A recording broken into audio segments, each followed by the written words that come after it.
Fasten your seatbelts. It's going to be a bumpy night. But tell me, Eddie, is that a rabbit in your pocket or are you just happy to see me? What? Oh my god. Oh my god, that was close. Mara. Oh no! What is happening? Oh my god, are you okay? Mara, what channel is the stream on? Mine! Welcome, everyone. Good to see you all. We are back for another Talk Nerdy. There's been a couple topics. You might have wanted to wait until you were swallowed. Anyway, she'll be back on camera. I saw her take a bite behind the scenes. I thought I turned the camera off and I accidentally pressed mute. And then I looked up and I was like, oh my god, Mara's seen me take a big, huge bite of meat. Pretty much. And then you went back on camera and you're like a deer caught in the headlights look on your face. And you realized you were on camera. I was like, you might want to wait until you swallowed. Anyway. Damn it. Anyway, but we have a few things to talk about. I was going to talk about a certain third season, but I have to wait until my co-host watches it because he doesn't even want me to give my impression of this third season. But no, I know. I'm just telling you, like, the third season of the show I'm talking about, chat, for those who do not know, is Alice in Borderland. Because I loved the first two seasons and the third season came out. And I binged it. Now, I had to separate into 2 days because I started a bit later than I wanted to Friday, and the episodes themselves are they're on the long side. So there's no real quick binging of this season. Even though it's only 6 episodes, it covers a lot. And okay, I can't even give my impression of this. No, you can't because I haven't watched it yet. Yes, I told her to start binging, and she has. I've been watching this documentary, and I finished it. I finished the doc, and now I'm free to watch something else. So I'm going to start on Alice in Borderland, but I needed to finish the doc first. Yeah, so you can say here. I'll go off camera, and I'll turn around, and I'll turn the volume down, and you just have to go like this when you're done talking about it, okay? Because I don't want to hear anything about it. If you turn around, how are you going to see me do a thumbs up? I'll turn the volume down. I won't. Okay, because you said I'm going to turn around and I'm going to turn the volume down, but then you say, "Give me a thumbs up," and I'm like, "Wait a minute, how are you going to see me give a thumbs up?" All right, yeah, I'll turn the volume down. Okay, you can talk about it, but I don't want to listen. Okay. All right. Okay. I'm going to be quick, chat. I'm going to be quick, chat. I'm not going to go into any spoilers because, if you have not watched the season, I do not want to give anything away. There is, so basically, if you know the first 2 seasons, you kind of know the premise of this third season, and basically the third season takes that into account. And I'll say hello to the chat after this. Takes that into account. So it doesn't really build up anything, and it kind of goes right into it. So it understands that hey, people who are watching the third season know what this world is. They understand everything. We don't need to go with the full explanation of what's going on within this environment. There is a plausible explanation for why these characters end up back, a couple of the characters end up back in this world. But I'm not gonna say why because it kind of connects to another character. You're introduced to new characters, and while it does not take a long time building up connection to these characters, again it takes into account it's there's not gonna be 2 seasons, so these while you didn't see these characters in the first 2 seasons, you understand the premise of why they're here in this third season. But you still do care about them in a way, and I think ultimately the third season is better than the last 2 seasons. Half seasons essentially of Squid Game. I think basically agree with Trey. It's shits all over it, and you do get a sense of these characters. You do get a sense of their backgrounds, and how they had been in this environment before, and how they had what had happened to put them in that environment before. So it's not just a connection to what happened the first episode of the first season. Essentially, there's different scenarios as these characters had found themselves in that environment in the first place. So, and new games basically, and it's one element one one element of a suit that they kind of have to fight, and the games are set up in a way that each team will converge into the final game, basically. So they don't the games don't hold back. Basically, it's life or death in situations and so forth, and they are very creative. So I never read the manga, so I'd have to find the manga to actually compare it. And I don't want to say anything about the ending because I feel like they're setting up something potentially, while I feel like they do not have to, because I love this the 3 seasons of Alice in Borderland. I feel like, okay, I would give what they set up at the end of the 3rd season a possible chance. So, okay, that's all I'm going to say about this. You watching? Steph? All right. Okay. I see it. I'm going to say hello to the chat. And then we'll get into talking the topics that are Steph approved. Steph approved. Well, you had to turn the volume down and go off camera while I explained this. That was the one thing that I was like, no, we can't talk about it because I haven't watched it. Yeah, but then I asked you, can I at least give my impression? And you're like, no, I don't want you to give your impression. Because I don't want anything, so I want to go into it. I want to go into it with fresh eyes. Well, not with a preconceived, expectation because you're like, oh, it's really good, or All right. Fresh eyes. All right. Okay. It's 6 episodes. You can literally watch an episode a day this week and be caught up before next Sunday. No, I will. I'm gonna probably end up binging it tomorrow. Vexosphere says, I'll close my eyes. Wave your hands when I can open them. I know. When you said I'm going to turn around. And then I'm going to turn you all the way down. I'm like, but you can't see me give a thumbs up. Girl, why am I a circle? I don't like No, no, you're going to be punished for not starting to watch it. No, it bothers me when I'm a circle. Okay, I'll change. Let me say hello to the chat. All right. Then I'll change it to the rectangles. God, woman. Jeez, you don't like change. I don't. Trey, hello. Good to see you. I know you're in the chat still. Let me scroll back up here. Okay, but anyway, sorry. But welcome everyone. Anthony, good to see you. Jaluk, you're gonna be lurking. Good to see you. Brandon Blair, hello. Turbo Phil, what is up? Last Toxic Male. I guess a noble mission. But I'm not going to go into any details. Cappy Nova, what's up? Vexphere, hello. Mike Noss, good to see you. Tazran, hello. Alder the Musing, good to see you. Baka Anime and Nikki, hello. Cappy Nova, what is up? Soul Assassin, hello. Let's see. Mike Hill, hello. God, this picture. Your boy Craig, nerdy stuff is boring as hell. Political stuff gets you the real views. Just saying, yeah. Well, I don't talk politics. If you can tell my politics from my opinions, but I just don't talk politics. Tara, I'll talk politics. I don't care. So, Tara, hello. Good to see you. How's everybody doing this evening? Psychotic Mongoose, hello. Can you hear my neighbors? They're having a party. No, I can't hear anything. Okay. They're kind of loud. It's not. Don't know if I missed saying hello to you, Brandon, but good to see you. Matthew, what is up? Yeah, Steph the face stuffer.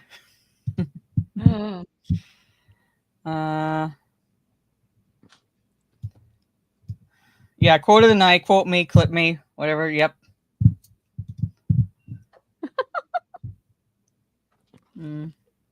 Spitters are quitters. There you go. Yeah, that's my impression like this. Yeah. Spitters are quitters. Release the McCracken. Hello. Keely Chow, what is up? If I miss anyone, I do apologize. Yeah, I know. I love that. Tony, hello. I'll close my eyes, wave your hands when I can open. Dude, I swear to God, that game Jump Space is so much fun. Did you watch a little bit of it? No, I didn't have a chance to today, basically, because I was doing D&D, playing D&D, and then other stuff. So we were in a smaller ship, and I still found a way to get lost. You know what? I believe that. I couldn't find the door. Every time I would go outside to like get the canisters of what we needed, I couldn't find the door to get back in the ship. I couldn't find it. You know what? I wouldn't be surprised. This so frustrated. He's like, it's on the left. It's on the left side. And then we ended up dying. I was like, oh, we failed. I could tell he was so done at one point because he's like, doesn't matter, we failed. We failed. Doesn't matter, we failed. He was done. He was done. But you know, I can see Disney and Seth Rogen doing this, and I do not believe it will succeed at all. Because Seth Rogen is not funny at all, and Disney, well, Disney is Disney at this point. Seth Rogen. Never mind, we failed. Oh. That's gonna be ringing in the back of my mind for the rest of the night. We failed. Never mind, we failed. It's like, I don't like failing at things. My nerdy circle. She doesn't like circles. She doesn't like change. Why am I in a circle? I will change it. I'm trying to say hello to the chat. Tylenol Pikachu. Hello, good to see you. Topher, good to see you. Mr. Tex, what is up? Bullet Shepherd. Yep, pretty much. More like politics. Let's see. Sandra, what is up? Hello. Again, if I miss anyone, I do apologize. It jumps on me occasionally. Risk it for the biscuit. What is up? What is up? What's up? What's up, my fellow kids?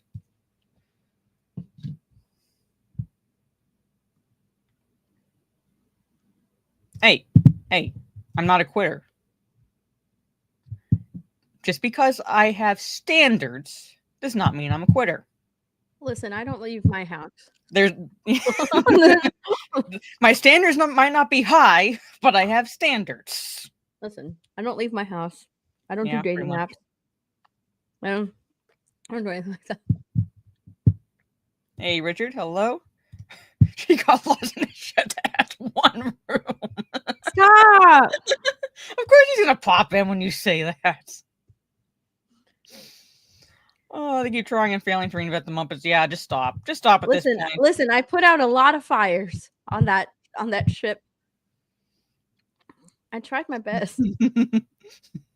No, Mara, there's I could be outside of the ship. And he's like, I gotta go. And then he would just boom. And I'd be like stuck in space and I'd have to fly back towards the ship. And then I couldn't find the door. I was in space, like trying to find him. I swear at one point I'm thinking, does my jetpack like run out of gas? Like what happens? Am I gonna get stuck in space? Okay, I have a question. You're in space, all right? So I'm assuming you're using a jetpack around the ship, right? No. How's it work, basically? Because it's like I'm just wondering how you just didn't go around the ship to find the door. The door. So you're supposed to use the jetpack to fly, like to find the door to go back on the other side or to go back on the side of the ship to find the door. It's just at the points where I would jump off, I couldn't find the door, so I kept jumping off on the wrong sides of the ship. This route is like throwing you under the bus. You have a jetpack and an auto lock on a rope. You do. He's not wrong. It's just I kept flying off of I kept doing it off of the wrong side of the ship. And then at one point he'll be flying, and so I'll jump off to try and get onto the rope, and it's like he's really far away, so I have to fly to the ship again. It was so bad. Pro gamer moves right there. Pro pro gamer moves. I'm trying my best.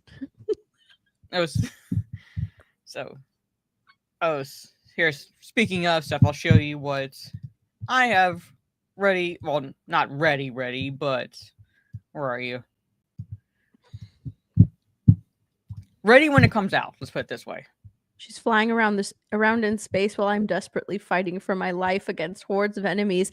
I was trying to help. I was trying to fix the outside of the ship, and then you flew away and left me in space. I had to try and fly my way back to the ship. Steph was reliving the movie Gravity, apparently. I was doing my best.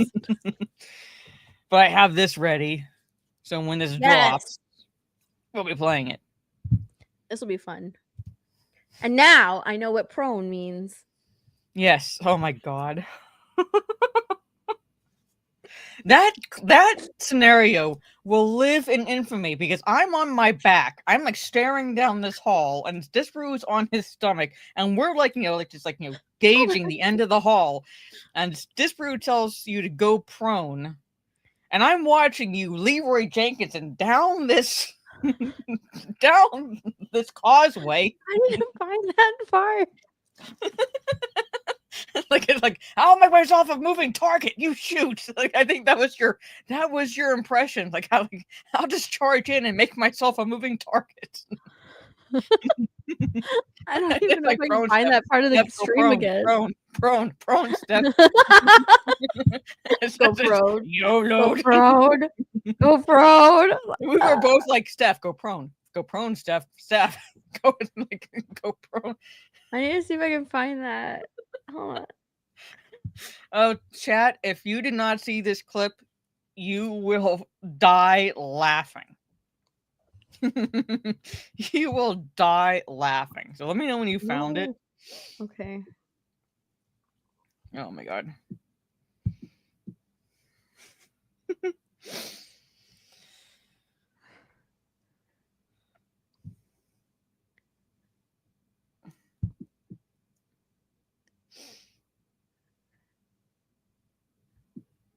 Mara was like, Steph, do you know what go prone means? Yeah, I asked you afterwards. And you gave me a response, and I'm like, no, sweetheart. No, that's not what that means. No. Yeah, I thought prone meant run forwards and distract them. Yes. I 100% thought that. Oh no, I don't even know if I can find it here. I know I was tagging it on X. I was too. I was tagged. Someone clipped it out. Yeah, but it's been so long. When was the beta? No, I found the stream. I just have to find the timestamp.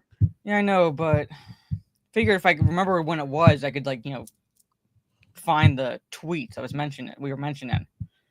Oh, I'm pretty sure it was Psychotic Mongoose.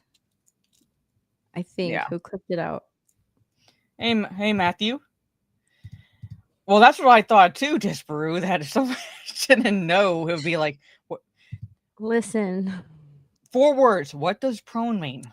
I don't want to disturb my teammates with a bunch of questions. At that point, Steph, we would like to be bombarded with questions because we're watching we're watching you run down this hall. And we're like, what the fuck?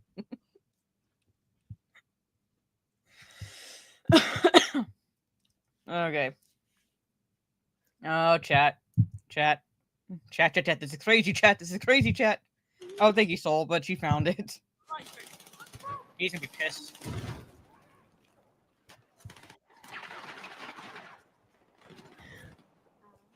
If you just walk forward a bit and go prone, you'll see what happens. You want me to? Go prone. Don't stand there. Go prone. Walk into way? Go prone. Go prone. Go prone. I don't Go know prone. Go prone. Go my prone. God. Get on the ground. Get on the ground. How do I do that? Just Oh my god, Disparu, what's I'm down happening? behind you. Control. Disparu, I'm down. Never mind. I was a bit distracted. Steph, do you know what go prone is? No, I have no idea what that means. It means get on your belly. It means You get off don't your know what belly. it means. Why don't you say I don't know what that means? Rather I than thought you meant charging like forwards run, across like the run in bridge. front of us to cause a distraction. That's what I thought. No, Mara, that's not what go Mara's prone like is. no distraction. That's what I No, thought. that's not what that means. No, that's not what go prone is.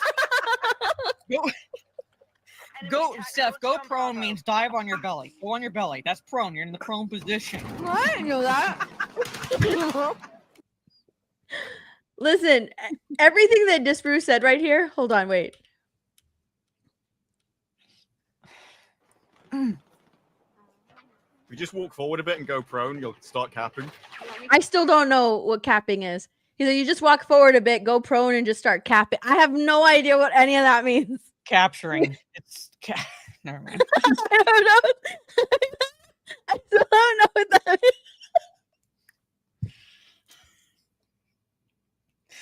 When we play Battlefield 6, chat, it's going to be a beautiful clusterfuck.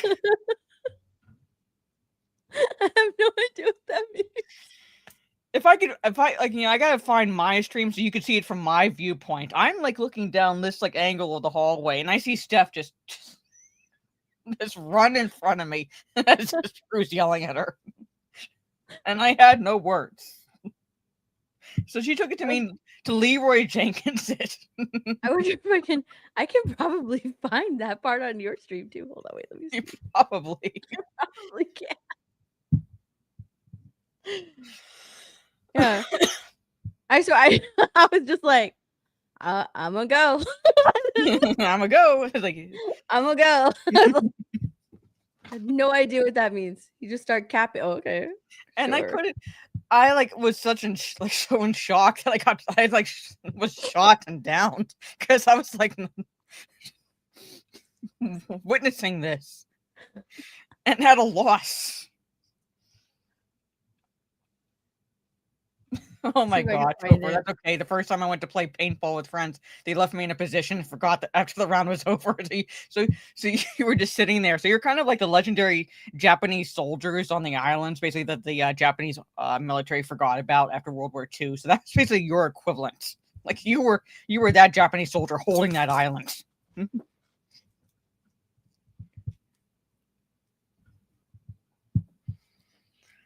Oh my god, Chad. This is like when you watch our streams, this is the gold you get.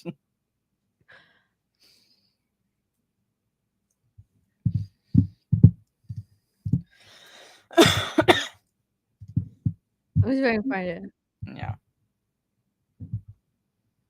So, but also what I'm going to kind of promote a little bit, Chad, if you want, when they get back into streaming, if you do like watching gamers with all the tisms. Tylenol tisms. You know, for all I know, Mazza is a Tylenol tism. Anyway, because that boy, to quote Hank Hill, that boy ain't right. But he somehow earned the parts. He earned the money to upgrade his PC parts by fishing. He can't read. He can barely read. I don't think he can tie his shoelaces. But he earned money to upgrade his PC by fishing. Anyway, but he's part of this group. Mazza. He didn't stream this weekend because I found out because he was upgrading his PC parts. And he fished and sold the fish. Yeah, that's what he said. He fished and sold whatever he caught and everything, and he sold it and gradually earned enough money to upgrade his PC essentially. Aw, that's actually really cute. Yeah, I'm impressed with that, but then I'm thinking this is the boy who can't read and I don't think can tie his shoelaces, but he earned the money. No, Mara. It's like he learned a new skill. Okay, just think of it as he's been fishing child. for years. No, just think of it as like a child setting up a lemonade stand outside their home. Okay, they learned how to make lemonade. Set up a lemonade stand. Learned how to fish. He caught some fish and sold the fish. That's actually kind of cute. That's adorable. Mazza went fishing. Yeah. So Mazza went fishing.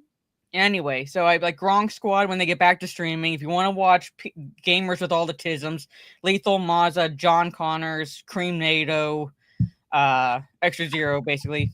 So this is my angle. This is what I. He's like Gollum eating raw fish he catches. Yeah, with pretty his much, hand. yeah.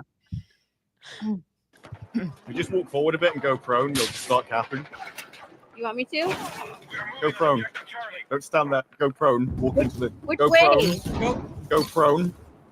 Go prone. Go I don't know prone. what that means. Prone. Oh my Go god. prone. Get on the ground. Get on the ground. I wasn't sure. Why do I do that? Just threw him down. Oh my god, what's happening? Control.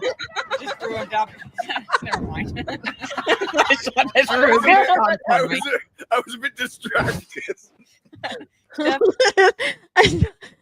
Oh my god, I'm so embarrassed. So that's what I witnessed, chat. Yes, I'm Mr. so Techno. embarrassed. Run, I'm just like, Forrest, oh my run. god, what's happening? That's actually my old ABU cap that I was wearing because I'm I'm an actual military vet. So I'm like, go prone. Okay, I know what that is. Go supine. I know what supine is. So it's like, watch your six. Every time I'm calling Steph Leroy Jenkins from now on, basically. I'm so embarrassed. I just run in there and I'm just like, oh my god, what's happening? As if I didn't put this on myself. Thank you, Tony. When we play it again, now I'm not going to be able to play it. I don't think the Friday and Saturday it drops, but I'm assuming Steph will be playing it Sunday for her Sunday stream. So I'll be able to join for the Sunday streams because I'm taking a break from D&D Sunday in October. Sundays in October, because we're going to be moving from Call of Cthulhu tabletop RPG base. I call everything D&D. It makes things easier for people, basically. But Call of Cthulhu tabletop game to Stieg is creating like a Western tabletop RPG, basically, where Ms. My Muses and I play are going back to like the late 1800s, 1890s. Character. Are you going to be a whore? It goes for all I know, my character will be because Stieg is going to roll for the traits, so he could roll.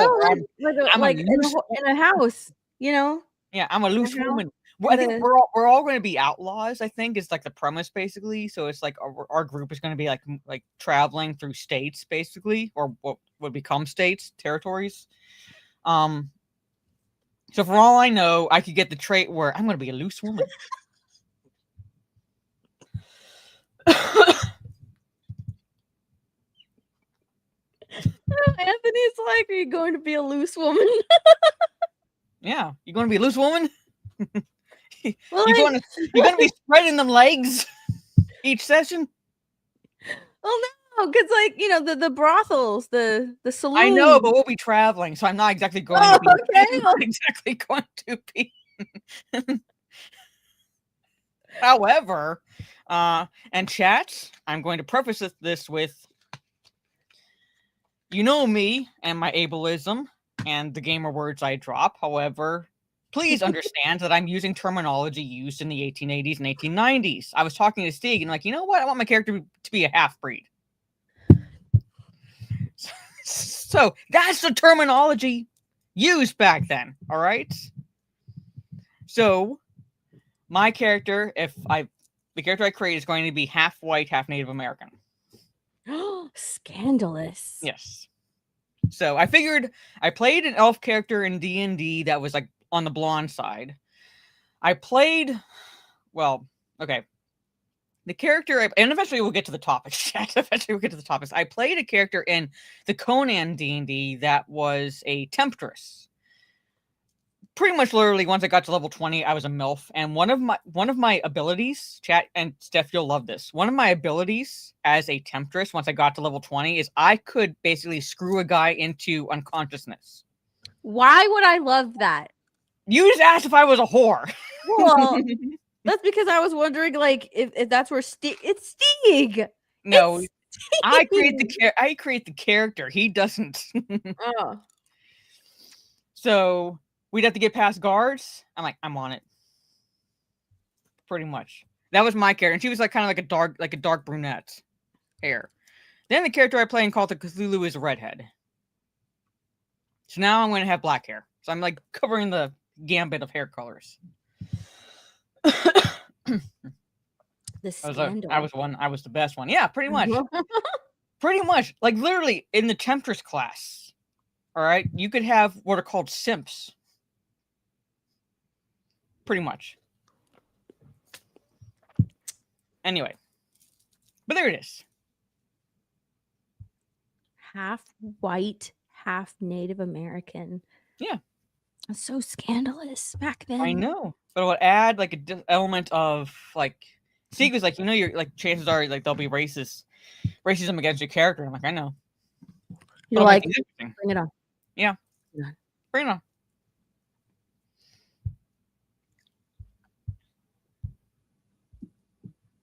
So yeah.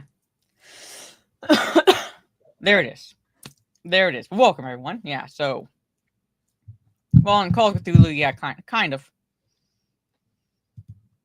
Anyway, so are you gonna stab all the racists that are mean to you for there is abilities, and like I said, we'll get into the topics where it's depending on because Steeg's gonna make them be very mean.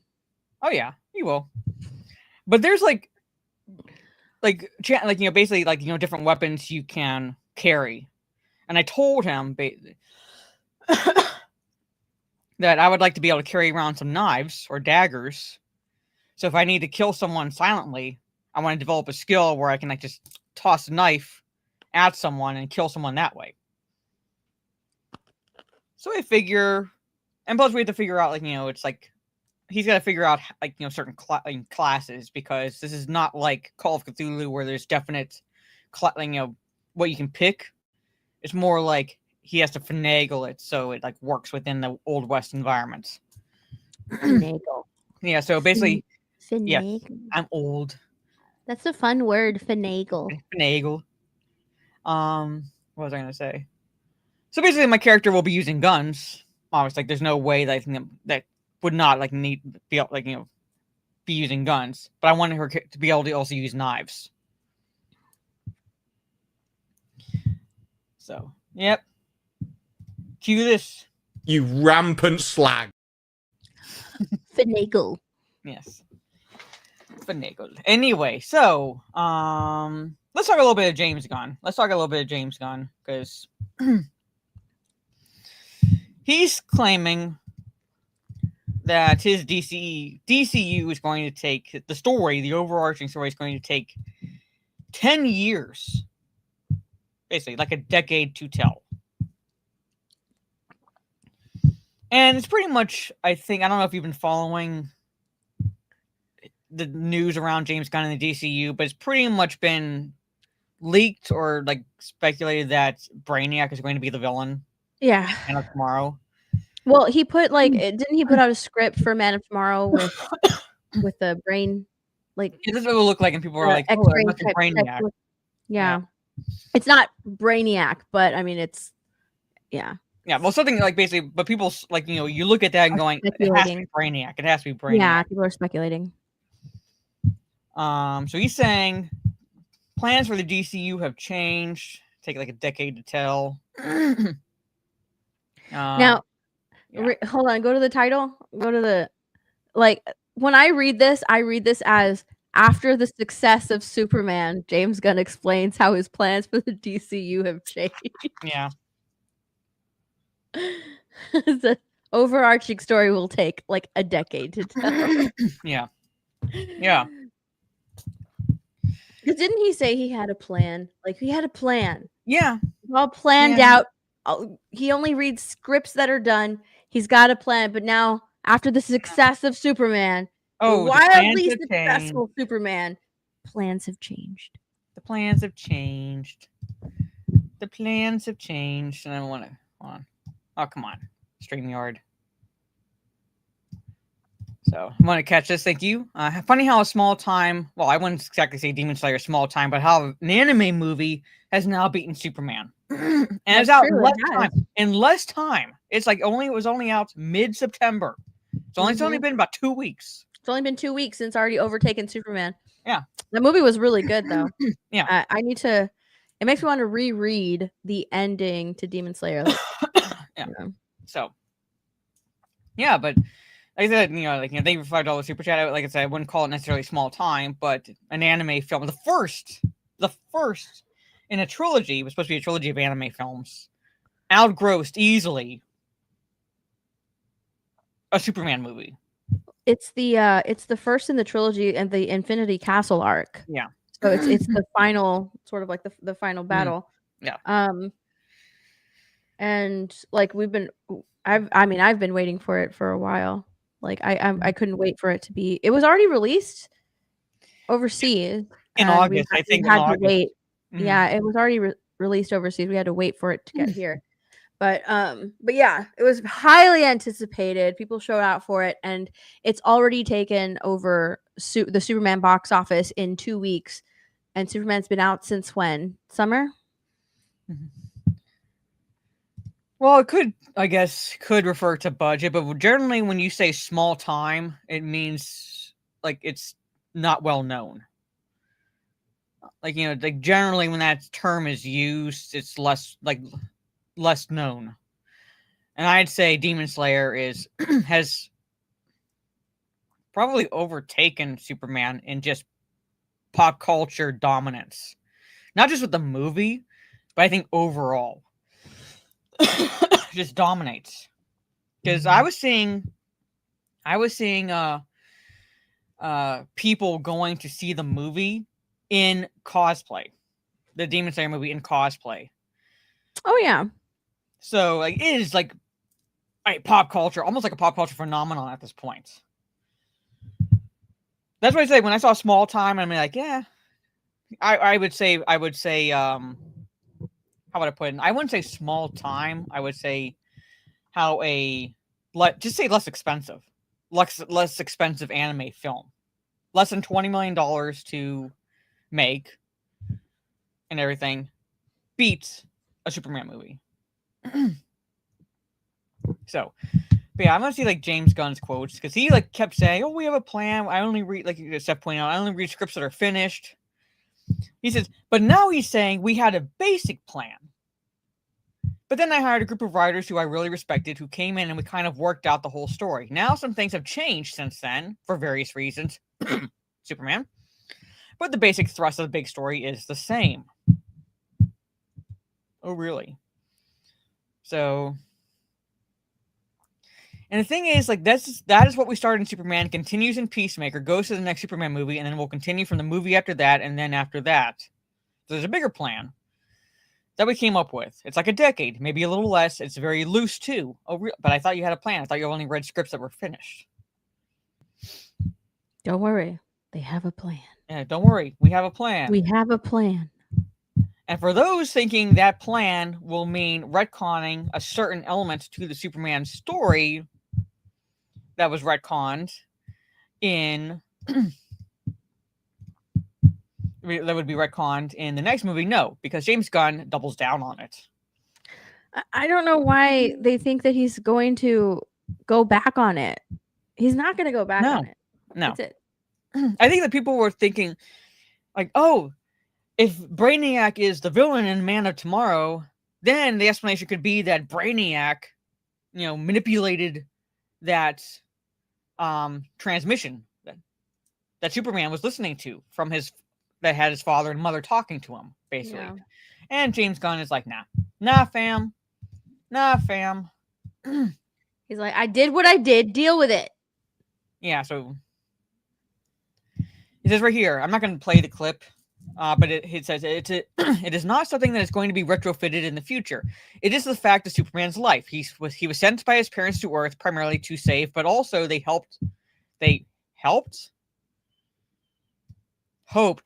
fucking hell, he would continue the Kryptonian heritage and take over Earth as its ruler, which was never the case. Never the case. And that isn't who Superman thinks of himself as being at all. Gunn said that he felt it helped Superman's overall message by the end of the film. What you So basically, we could not have Jor-El inspiring hope in Superman, or his mother inspiring hope in Superman, which would translate to Superman inspiring hope in the world as a hero. No, we have to have Superman be essentially betrayed by his parents and shun that part of his heritage by the end of the movie. Because at the end of the movie, spoiler alert, at the end of the movie, earlier in the movie, he would watch that transmission and listen to his parents. And that was kind of like his, how would you put it, basically? Like his relaxation, basically. Like, his inspiration. He'd watch it while he's being healed in the Fortress of Solitude. And then after he found that, discovered that about his parents, you fast forward to the end of the movie, and it shows video of the Kents raising him, basically.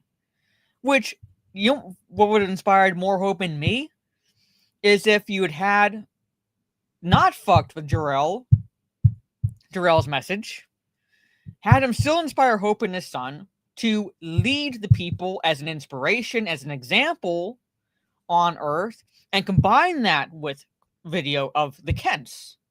So that's Superman embracing both sides of his upbringing, his Kryptonian side and his human side, because of how he was raised. So they had to make him more relatable to regular people, even though Superman is not regular. In order to do that, they had to make him weaker. So that's something that I do not like about that movie. But because again, he's Kryptonian. He was never human. You could be inspired by him. But Superman was never really supposed to be entirely relatable. Because he's because you're never going to be Superman. Yeah, he's you're never going to be him, but you can aspire to model your life after him. Do the best you can, or whatever. You know what I mean? But no, he's just like, I'm human. I'm weak, like human. He's like, I'm human, and then he starts to say things like, I fail. I was like, okay, so you see humans as failures, and all that whole spiel. They thought they really did something, and they didn't. They didn't do anything with that spiel. It's kind of an insight into how Superman, how Clark Kent views humans. I get scared. Humans are scared little beings. I get scared too. I fail. I fail. And I want to bring up Sandra's comments, basically, because James Gunn, I don't know if anyone was following the news post the Superman release, basically, but James Gunn continually betrayed his ignorance in Superman lore, because he was like, people were asking that, why didn't he talk to Kara? Why didn't he talk to his cousin who would have known his parents? And then people were asking that question, and James Gunn said, well, Kara is younger than Superman, so how would she know? And I'm like, wait a minute. Because I'm not the biggest Superman fan, but even I was like, wait a minute, Kara is older than Superman. She's older than Superman. She was born well before Superman was. She just looks younger than him because her ship was damaged, so she was left in kind of like a cryogenic sleep in space before her ship made it to Earth. Yeah, that's why she looks younger than Superman. But in actuality, she's older. So why didn't he ask her? She would have those memories. She would have the memories of his parents. She would know. And he never bothered to ask her that question. He would never bother to ask her to confirm it. Well, she's always off-world getting drunk. Oh, yeah. Supergirl, who is supposed to be our next inspiration in the DCU, or one of our next inspirations in DCU, apparently goes to planets with red suns so she can get drunk. Yeah. That's the DCU Supergirl. It's to help her cope with the loss of her planet. That's why she's doing it.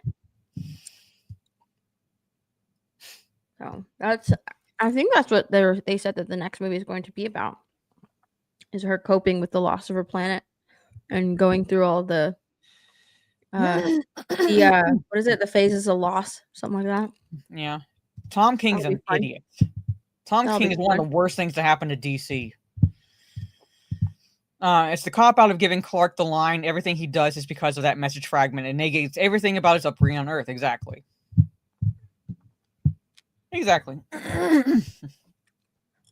Oh yeah, you would think like once you got to like Earth with the yellow sun, then she would just sober up. But when we see her at the end of Superman, she's like, She's "Why'd still you waiting. move the door? Why'd you move the door?" And he's like, "I didn't." That's supposed to be funny. That's supposed to be funny. Like, where she's like comes in, staggers like a fucking basically sorority girl, like a drunk sorority girl, and goes and that like braids calls Superman a bitch, calls her cousin a bitch. Mhm. And that's why he moved the door. And like that's supposed to be our Supergirl. No respect. No, like none whatsoever. So Even like the final, isn't the final line of the movie? The final line of that movie is Superman confirming or like saying to himself, "Man, I really am a jerk," or something like that. Like that's the final line of the movie. Well, kind of, yeah, because he he points out that it's like Mr. Terrific hasn't exactly put together buildings perfectly. Like putting together buildings would be as easy as putting together a puzzle after they've like split. Even though physics dictates that would not happen, you would not be able to just do that based on what was transpiring. No, he just points that out like there was a little uneven, a little off, and he's like, "Ah, I'm a jerk." Because Mr. Terrific didn't like that. Yeah. Mara, share my screen. Like seriously, girl, I don't know what you're waiting for. Okay. The low price of $695. I want you and your best find friend me a sugar daddy. How about that? Harrisburg, Illinois. Originally built Like, look, we could have 2 mansions next week. We could hang out.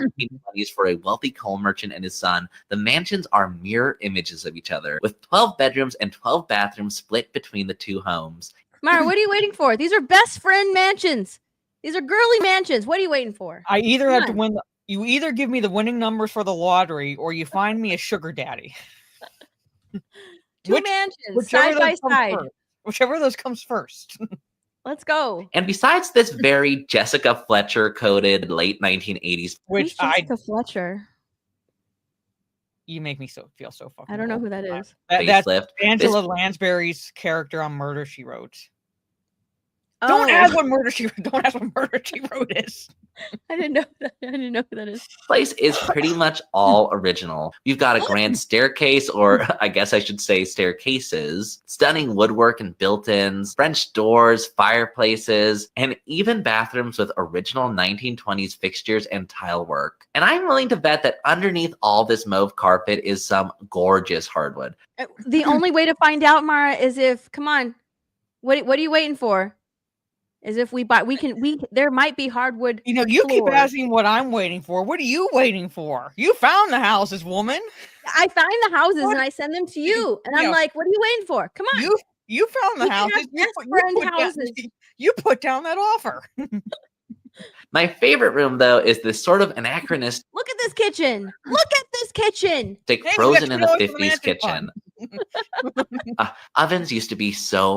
This stove is like an old school stove. Just, oh my gosh. Those old school stoves are amazing. The ones from like the 50s and 60s. Oh, they're so gorgeous. It comes with one. What are you waiting for, Mark? Oh, much cuter. This room is a masterclass in power clashing. On paper, you wouldn't think that black and white checkerboard tile, pinstripes, and this dense 80s floral would work well together, and yet they very much do. Finally, in case you have a third friend you only kind of like, there's a carriage house, complete with 2 bedrooms and 2 bathrooms. We have a third. We could like put someone in a third home. All right, we could put someone who like is just fine. We just put them in a home. Put them on our land. We live in the mansions. Look at that. We have a third house. It's a guest house. We would have a guest house, Mara. Like we're gonna go and stay in our mansions. You can have the guest house instead of a guest room. We'd have a guest house. Which brings us to the end of our tour. As always, you can find the listing at the link in my bio. Like, comment, share, all that stuff. Be sure to follow me. Dude, Besties Mansion. All right, what are you waiting for? We could have Besties mansions, bestie houses side by side. Well, not exactly 3 mansions, like more like 2 mansions and a carriage house. 2 mansions and yeah. That could be You know what? that If could we just could be the get a party house. reality, reality TV deal that would pay for these, yeah, we'll do it. Our party house. It would be the guest house. We would just invite people over. No, the mansions would be the party house, and then we basically the leftovers go in the carriage house. All right, fine. Look, if you don't like those, okay, we've got a fixer-upper. Okay. That is an understatement. I watched that. That is an understatement of a fixer. Like, watch this, chat. We've got a fixer-upper, Mara. All right.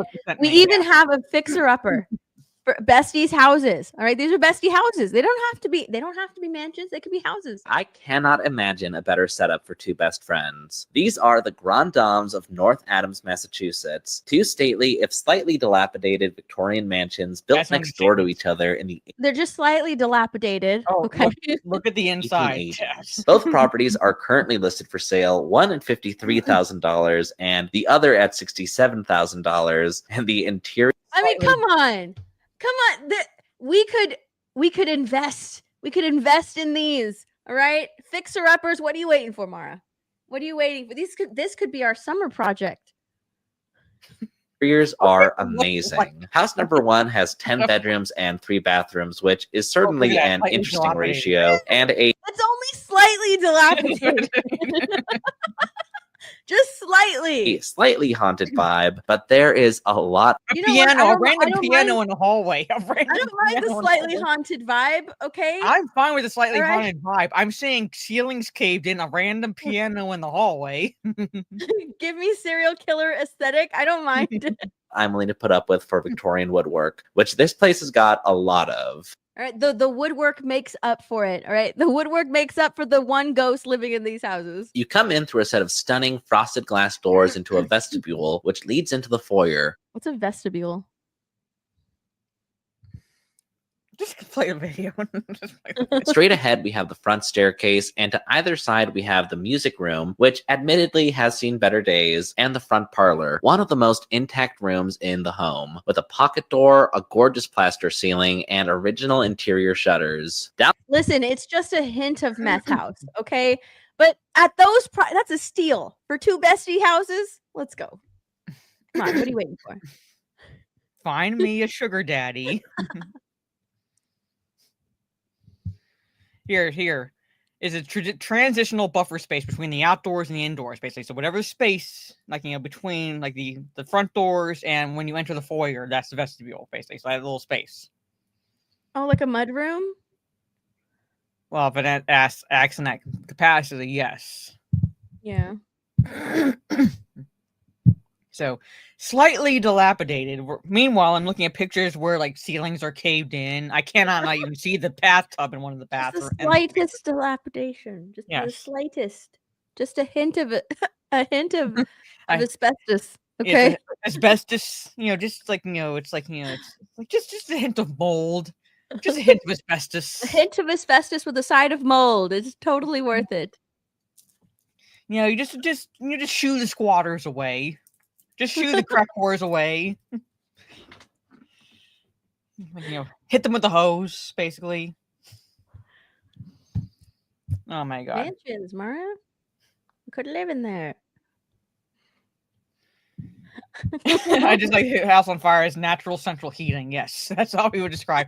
Really dilapidated. It has nice central heating. Meanwhile, the house is on fire.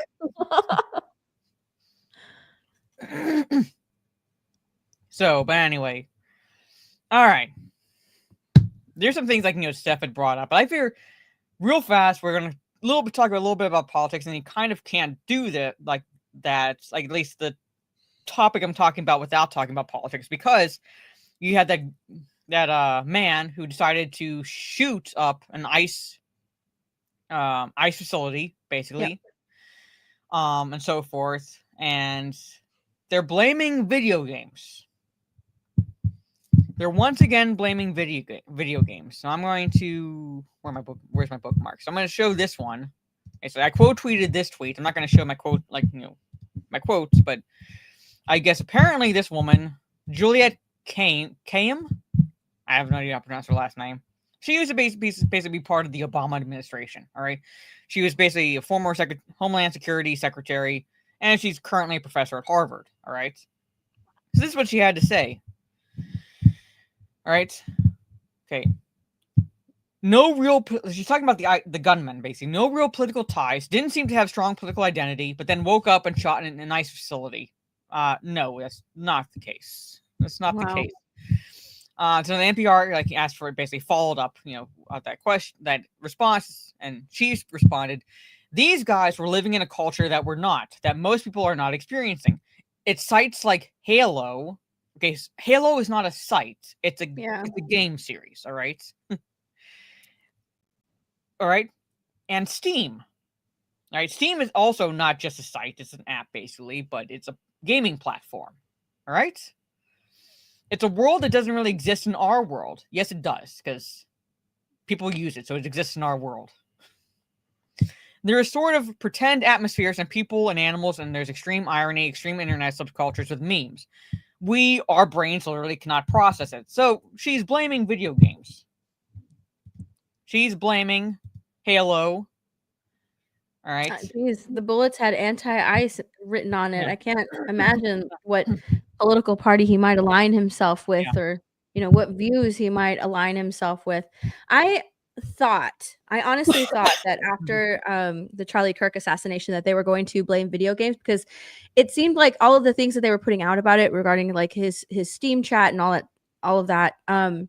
They started mentioning Steam a lot, and I was thinking to myself, oh my god, and the games that he played, and I was thinking to myself, oh my gosh, they're going to blame video games. Like they're really going to blame video games. And they took a different route and decided to do kind of the same thing that she's sort of saying here. Like they're habitually online, they live their life online, that sort of conversation where they can't discern between online and reality type of viewpoint.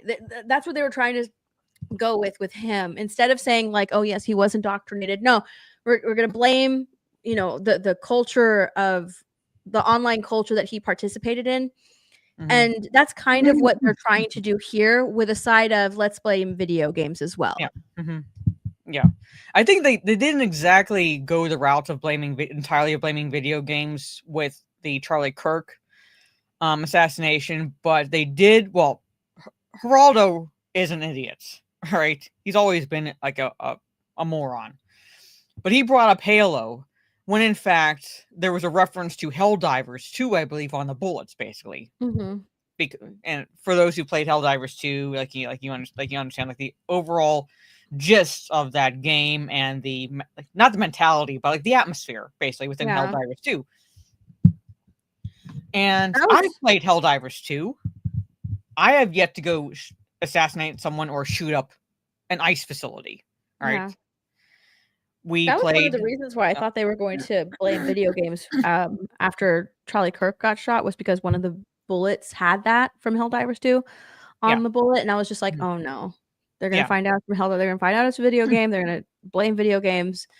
That's where I thought that was going, and it didn't go that way. They ended up being like, oh, he's just a kid with brain rot. It's not really a political thing. Get out of here. Which they have. I love how when they try to use that terminology, and they end up sounding like obviously sounding like they don't know what they're talking about.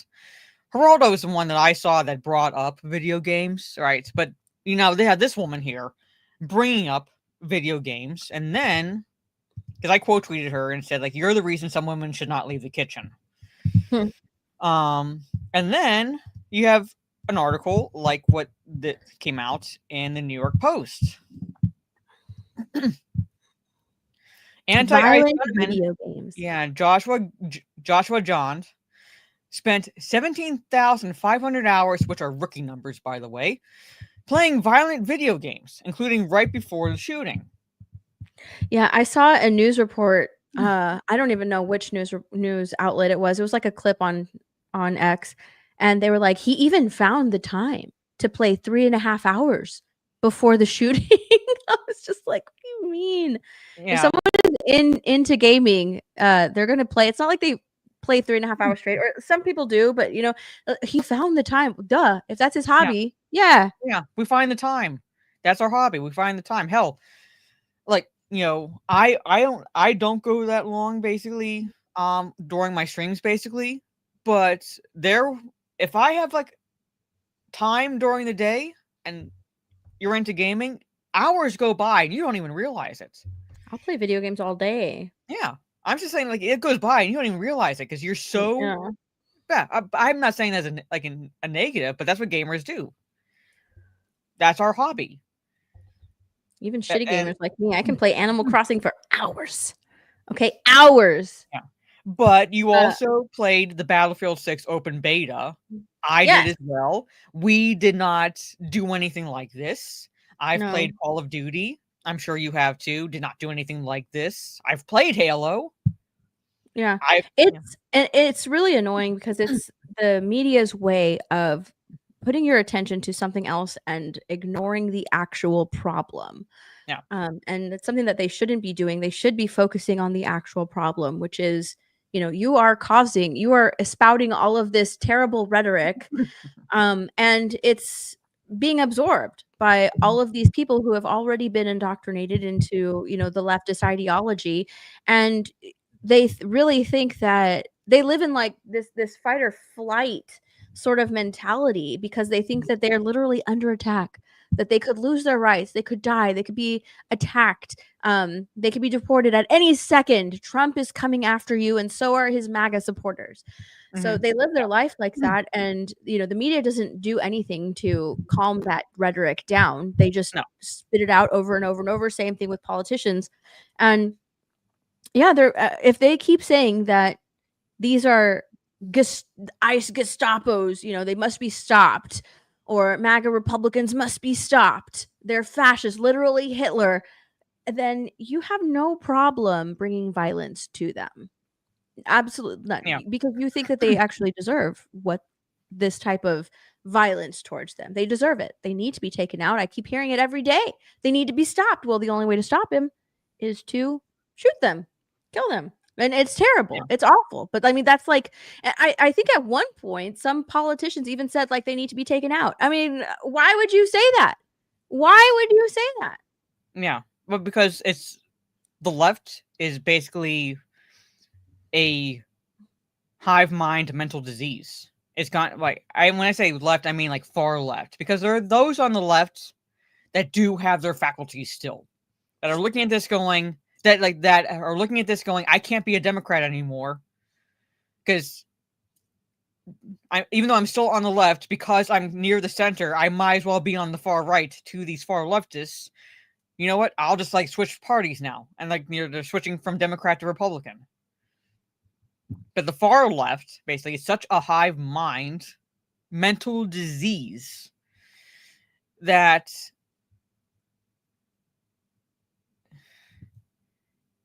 you know what? I was going to say that they act shocked. I think they pretend to act shocked when the violence happens, basically. Because there's no way they cannot see it coming. There's no way that they like do not see it coming. No, they absolutely do. And I'm going to stop myself from saying what I want to say, because it's on Mara's channel. If it was on my channel, I would say it, but it's on Mara's channel. So I don't care. No, I don't want you to get taken down. Anyway. But like I said, like you can gauge from so basically without me talking about politics, you can gauge my politics pretty much. And like I said, I've played GTA as well. I have a soft spot when like putting solo sides. I have a particular soft spot for GTA Vice City. Is it the best GTA game? No, it's not bad, but I wouldn't say the best GTA game, but I love playing GTA Vice City. I have yet to commit Grand Theft Auto. I played a little bit of God of War, and I don't go around, with a big axe like Kratos or anything like that. I played Halo. I've played the Gears games, Battlefield. It's basically the far left finding a scapegoat, finding anything and anywhere to blame but themselves. Oh, shut up, Gravy. And I lost my train of thought there. Basically, they don't want to blame. They don't want to point the finger at themselves. They blame everything and anything, but their own party. And this is nothing new. Just to give a little history perspective, this is nothing new. Blaming video games, blaming anything anything within pop culture, within entertainment, within literature, is nothing new. It goes all the way back to the Penny Dreadful novels. There is a true crime story that I read.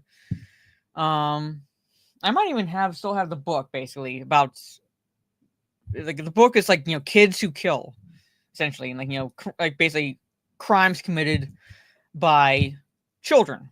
And there was one in I think the late 1800s committed by a teenage boy. He murdered a younger boy. All right. He was caught and put on trial and was acquitted because he blamed the Penny Dreadful and the Dime novels, things like that. He was influenced by those novels. So he was acquitted. Basically, he was found not guilty by reason of insanity because he must have been influenced by these books, these horrible books. So we'll blame the books, not the kid who actually committed the crime. No, we'll blame the books. D&D, Dungeons and Dragons, if you played that, especially in the 1980s, people thought that was a gateway to Satan worship. Same with listening to heavy metal music. That was a gateway to Satan worship. This is nothing new. Comic books were blamed at one point. Violent films were blamed at one point. Video games are being blamed again. Nothing fucking new. Just same shit, different day. Hello, Scapo. Escapo. Yes. So.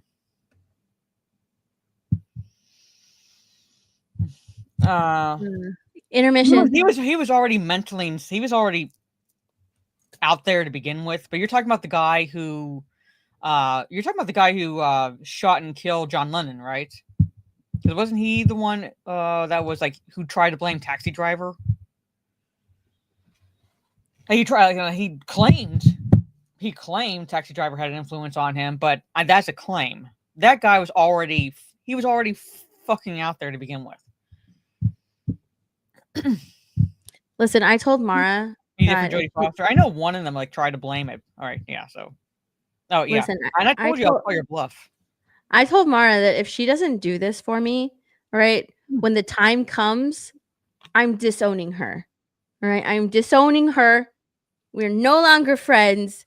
When the time comes, if she doesn't give me a SpongeBob themed bachelorette party, that's it. SpongeBob themed bachelorette. I'm calling her She bluff. doesn't know about it yet. And I'm so excited. First for the decorations, this is the main one. SpongeBob saying she's ready, but I'm DIYing it, so I get both SpongeBob and Patrick. Then I got a whole pack of letters. We've got this 256-piece balloon arch, wall stickers, lots of these tinsel door hangers, and party supplies, of course. Next, I got myself this Salty Spittoon shirt, and when people knock on the door to get let in, I'm gonna be like, "How tough are you?" And they're gonna have to answer. This is the back. Next, I hired a guy on Fiverr to make this shirt. It's Doodle Bob holding a high noon, and it says "No Wacky" in place of Mihoy Manoy because her last name is No Wacky. All right, look, I want that shirt done. All right, we're all gonna wear Doodle Bob shirts.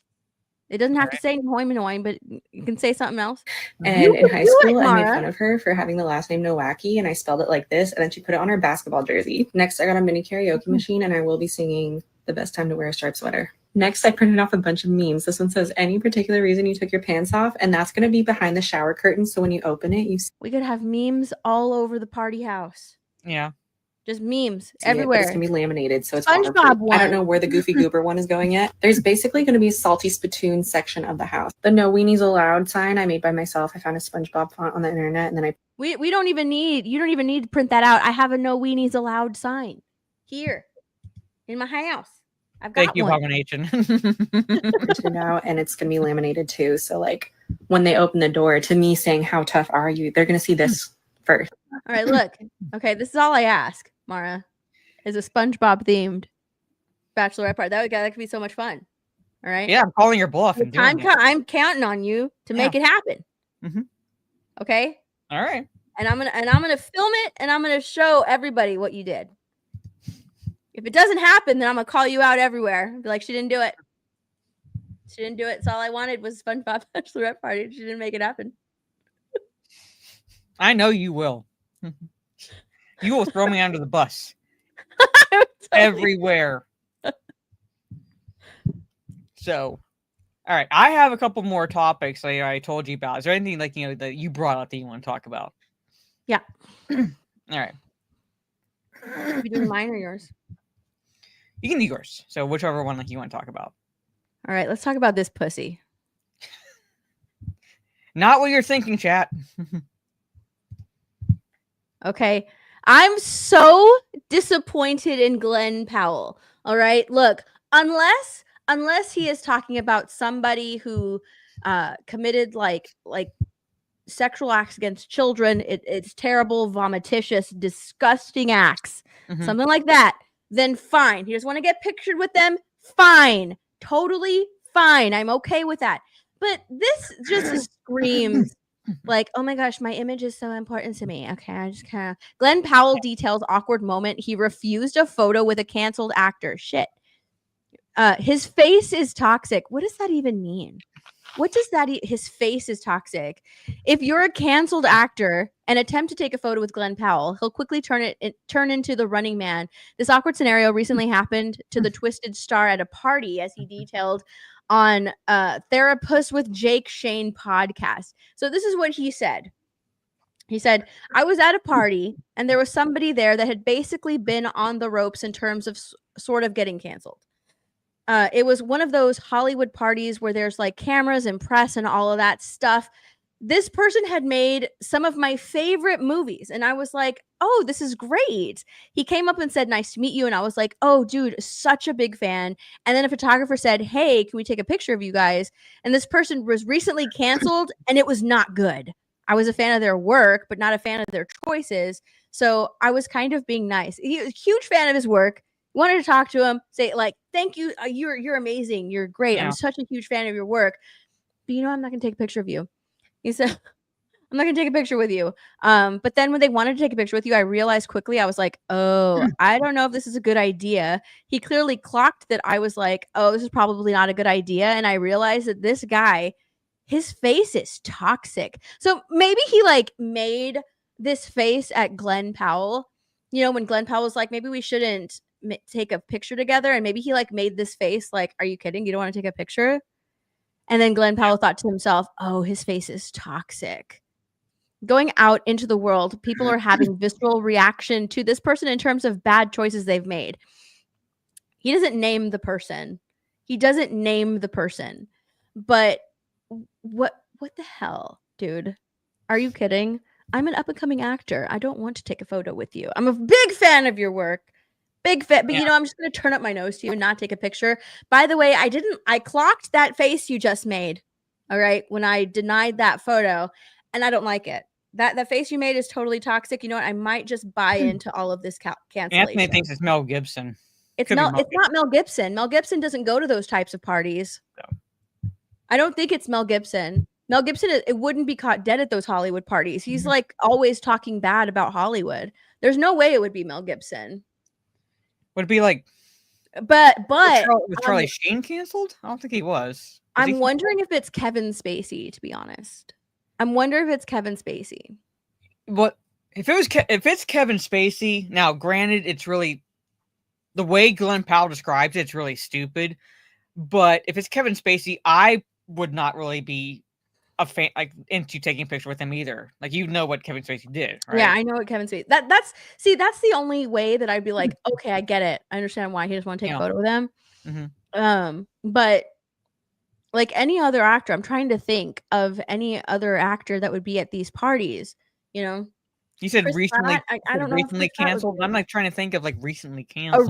And he also said recently canceled too. So I'm like, who is recently canceled? I scroll down to his quote real fast. Let's just read it again. I was at a party with somebody there that had basically been on the ropes.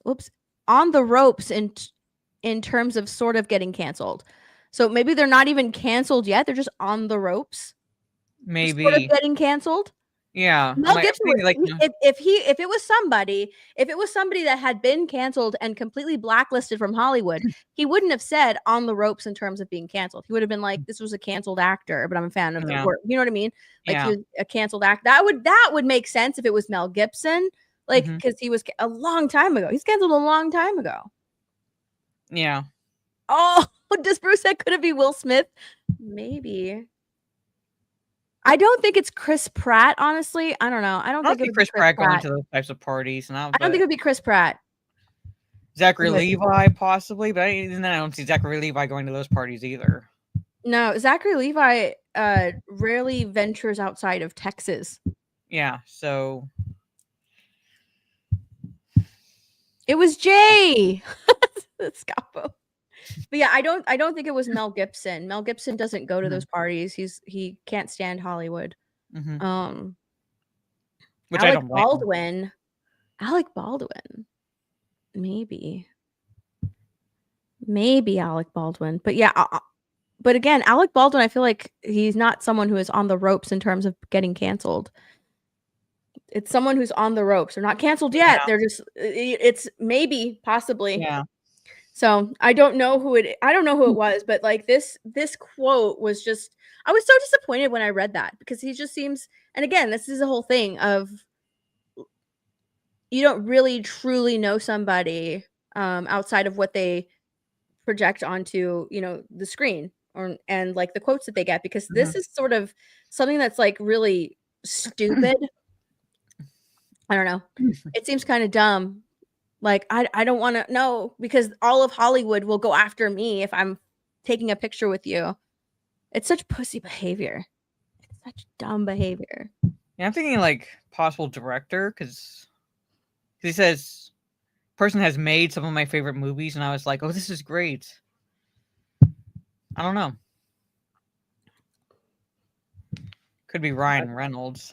Even then, I don't see Ryan Reynolds. Yeah, it's such pussy behavior to me.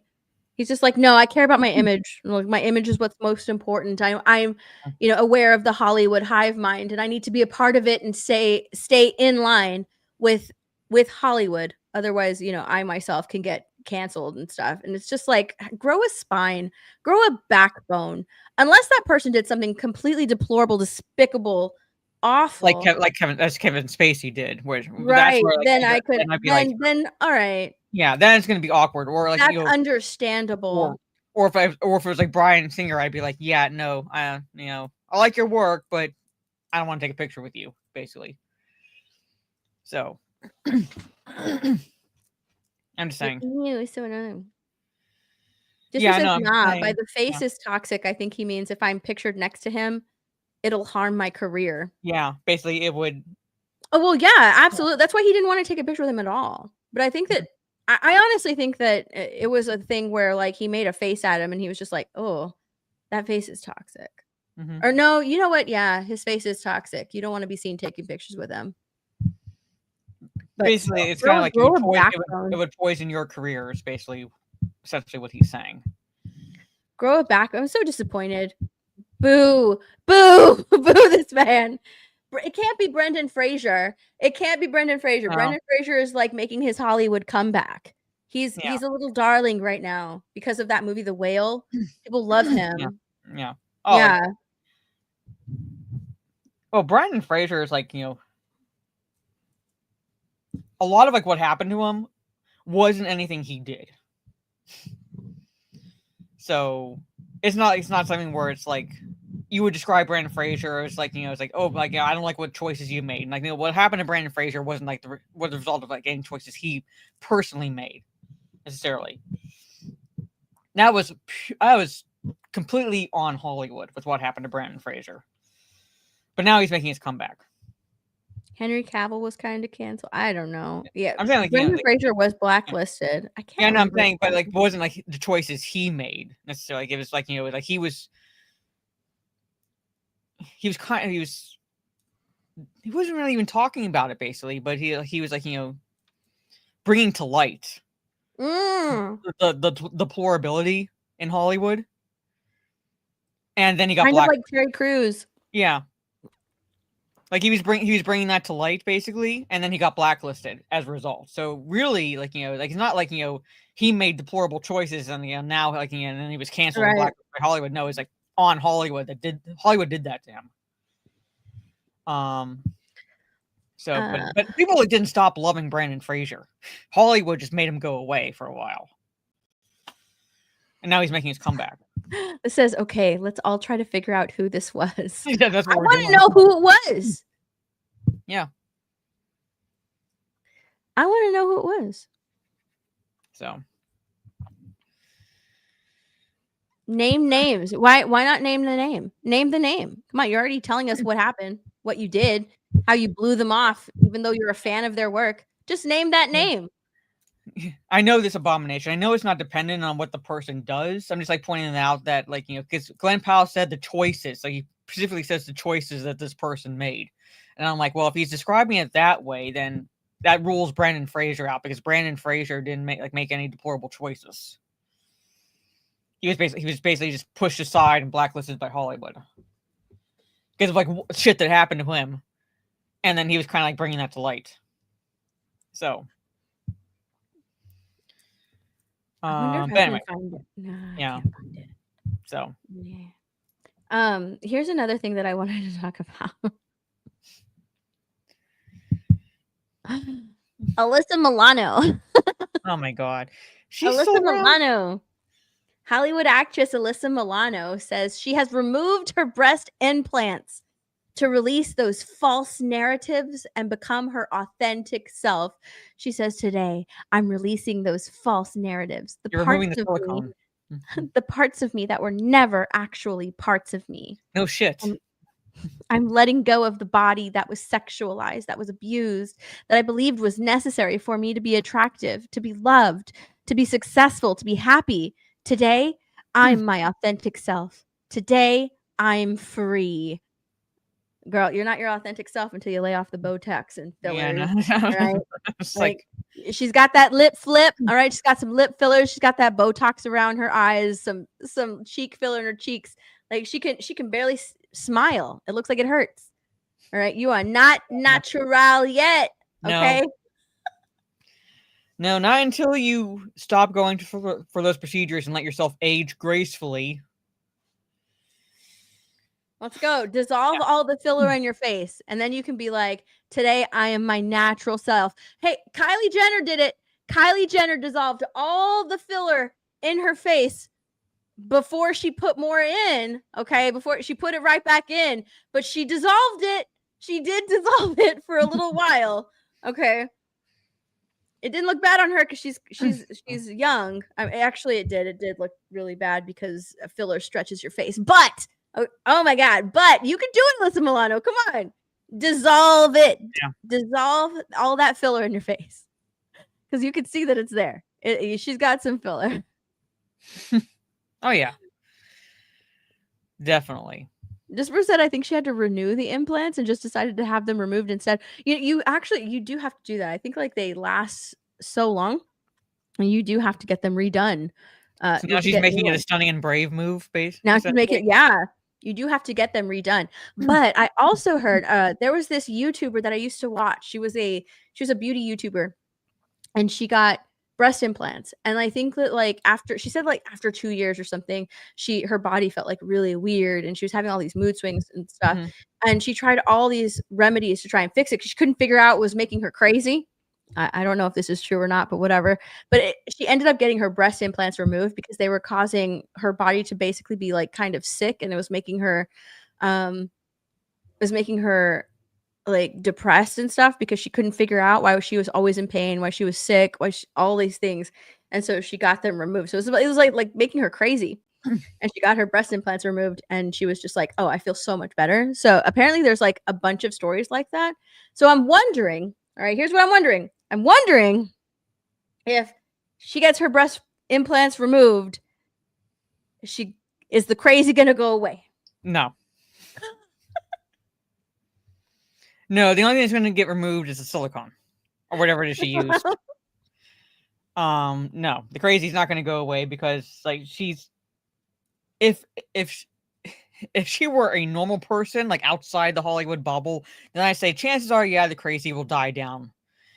But she's been in the Hollywood bubble her entire life. There's no way that the crazy is going to go away once she gets them removed. It might get toned down. All right, she might not be on X as much as a result. Like Twitter. Oh, I thought you meant the drug. You know what? She'd be normal if she were on X. It might be bearable if she were on X. But no, like, if she were she might tone down her social media presence, but there's no way the crazy's gonna go away. No. Mm-hmm. No, I'm just saying I don't see the crazy going away. I just see maybe being toned down, if that's the case, but it's not gonna go away. I mean, I don't know. We'll see. I'm actually kind of curious, like if she really did remove them, went back to her all natural self, or if she just went down like a few cup sizes, like still give me a little bit. Just don't let it be like super noticeable, just give me a little filler in the chest. What did she do with Ted Danza? I'm already putting it in my face. Just give me a little filler in the chest. I know she did Who's the Boss with Tony Danza, but what did she do with Ted Danza dancing? I think you mean Tony Danza, right? Who's the Boss? Yeah, she did a show, like she was on a show called Who's the Boss, and Tony Danza was the boss, or he was like Who's the part of that boss? show. So yeah, Tony Danza. yeah, Tony Danza. I think he'd be disappointed. Oh yeah, I think he'd be disappointed. that guy's from Angels in the Outfield. Yeah, I like that movie. Mm-hmm. Yeah. So no, I don't see the crazy going away. I don't know. It might. I'm pulling for you, Milano. Now I have like the tune. Hold me close, Danza. Oh my gosh, that was from Friends. Phoebe sings that. Hold I know. Now I have like the fucking Danza. tune in my head. Hold me close, oh Tony Danza. I remember that when I watched that episode on Netflix, I started laughing so hard. She said that. Oh my god. Mara, do you like Edge of Tomorrow? I love that movie. I haven't seen it. With Tom Cruise. I know it, but I haven't seen it. You haven't seen Edge of Tomorrow? That's the Live, Die, Repeat, right? Yeah. I haven't seen it. You haven't seen that movie? I've seen parts of it, but I haven't seen the whole movie. I'll watch it. What? Shocked. I'm shocked. I'm disappointed. Listen. Oh. This is your homework. I want to talk. You want to talk disappointed? Like you knew Alice in Borderland season 3 was dropping. You knew. To be fair, I didn't know. All right. I found out. Found out later on. I actually didn't know. But then you told me to watch it last night. You're like, binge it. And I was like, yeah. It's 10:30. I didn't say started. I said binge it. You could have started this morning. At least gone halfway through. Mara, this is your homework. Okay, fine. I'll find. You have to watch Edge of Tomorrow. Just for no. I wasn't going to highlight that comment, but now I'm going to. Because he just threw you under the bus. I'm not going to highlight it, but he threw you under that bus. He threw you under the bus and then backed it back over you. Oh, dang it. I didn't even say who told me that it was released. I was just like, I found out later on. He outed himself and threw you under the bus. Threw you under the bus in the same process. God dang it. All right, this is your homework, Mara. You have to watch Edge of Tomorrow. Okay, because it's such a good movie, and it's getting a sequel. Reportedly eyeing a 2026 shoot. I'm actually kind of excited about it. I hope it's good. I want it to be good. The movie Edge of Tomorrow is really good. I love this movie. I watched it multiple times. It's that good. It's that good. Yeah. It's like rewatch. I'm gonna rewatch it again. So far, like Tom Cruise movies are really good. They're very good. The action is unparalleled, and I really love this movie. I really hope the sequel is good. Does it need a sequel? Yeah, I mean it could do with one. I don't mind it, but I hope it's good. I want it to be good. Mara, I wanted to have this whole conversation with you. You haven't even seen the movie. I know the premise, but I haven't seen the movie. I know the premise. No, you have to watch Oh, it. I wanted to have a conversation about Alice in Borderland too, so now you know how I feel. But you still did have a conversation with the chat about it. I just I want to have a conversation with you. Okay. But this now you movie know how I has been feel. out for such a Now long you know how I Alice in feel. Borderland literally just released this week. This has been out for years. And I was like, oh, there's no way Mara hasn't seen this movie. I've seen parts of it. I just haven't sat down and watched it completely. Anyways, the sequel is coming. I'm excited about it. I hope it's good, and I'm looking forward to it. If you haven't seen the original, like if you haven't seen Edge of Tomorrow, go and watch it. It's really good.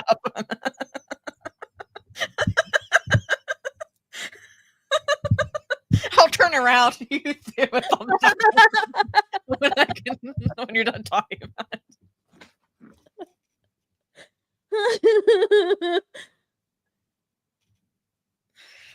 All right. All right. That was funny. That's so good. If you've watched Groundhog Day, I've seen Groundhog Day. Have you seen Groundhog Day? That movie's been out for longer than Edge of Tomorrow. And like I just thought Edge of Tomorrow would be like in your wheelhouse of movies. I'm more horror, and that's more my wheelhouse. Oh. I guess I was wrong. I guess See, this is why we need like sister houses, matching mansions. Next we need to live next to each other. Yell across the driveway, hey bitch, watch Alice in Wonderland. It dropped. Yeah, Wonderland. Alice in Borderland, it dropped. Yeah. Okay, I can't say anything to it. And I can yell out the window, bitch, it's called Alice in Borderland, huh? And then, okay, your homework is to watch Alice in Borderland and Groundhog Day. I don't want to watch Groundhog Day. It's a comedy. It seems so boring. Is it boring? No. What? It seems boring. Oh, you can watch Live, Die, Repeat, Edge of Tomorrow, which is the same concept, but it's boring for Groundhog Day, which is a comedy with Bill Murray. I don't know. It looks boring. What? Like even Graves like, what the hell, Steph? It just seems boring. I don't know. It's a comedy romance. That should be right up your alley.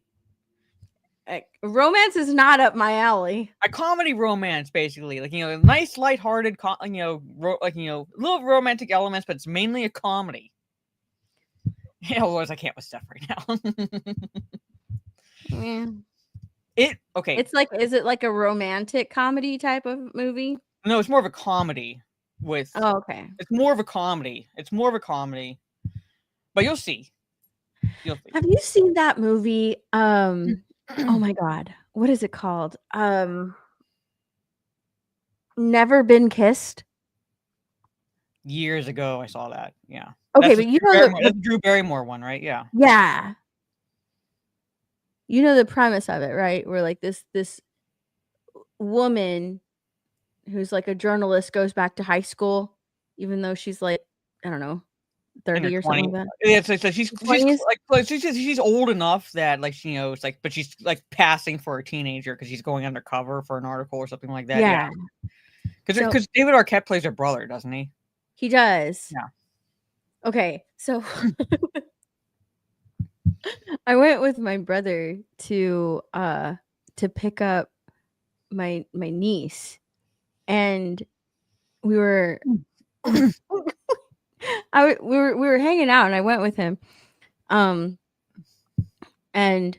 I guess it was around lunchtime, I think, and so some of the kids were coming out, and I'm just looking around like, dude, some of these kids look 30. Like, why do they look so? They look old. I was like, if they made Never Been Kissed, like it would make sense. Believable. It would be It believable. would be totally believable that someone who's like pushing 30 can blend in with these high school students because they look old coming out. I was like, I'm pretty sure I saw a guy with like gray hair walk out of the classroom. What's going on? They look a lot old. They look old. I was shocked. I don't know. I was like, Must be in the water. I can go to high school again. I don't know what the deal is. That's crazy. It's actually been like a conversation for the past year of how this generation, like Gen Z, like this Gen Z look so much older than they are. And like we're watching like the kids leave school, and I was just like, dude, if I was like walking around like in a mall, I would never guess that these people were in high school. To be fair to the boys who've like, that's happened to, one of my brother's friends started growing facial hair, like a beard, when he was young too. Like he started like to the point where it's like he was out with his younger brother. So because my brother's friend has like 2 sisters and a brother. So like his one sister's older, and then the other sister and brother are younger than him, basically. So he was like he's walking with like his much younger brother, and people thought that he was the dad. Oh, and he was only like teenager, basically like a young teenager, and he's walking around with this like, and like people thought he was like like the dad. Gravy D said they're all undercover cops. Yeah. You know what? I would not put it past that. Oh my gosh. Yeah, I was just like looking, I'm like, I don't remember like guys in high school looking this old. Not that old or anything. Yeah. No, like still like like maybe some would have facial hair and things like that, but definitely not where it's like I could see them. Yeah. None of the guys in my high school had facial hair. I had some like that like had like some facial hair. Like I wouldn't say like full beards or anything, but like they were letting like No, like none of the guys in my high school had facial hair. Oh. I remember this one guy had like a little bit like on his sideburns, but that was it. Like they did not have facial hair. Oh no, there were some in my class, like my school.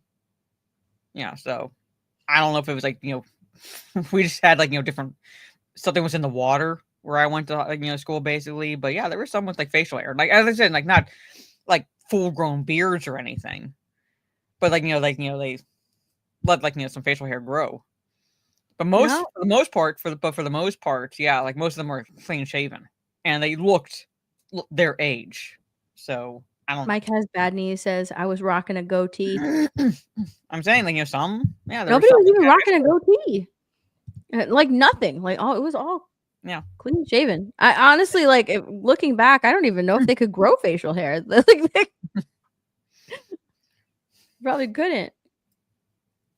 So, but oh my goodness, yeah, like there's kids walking out with like full beards, goatees. Like I'm just like, what the heck? How old are these kids? Mustaches, like they look so freaking old. Or like here's another girls, even the girls, just like caked on makeup.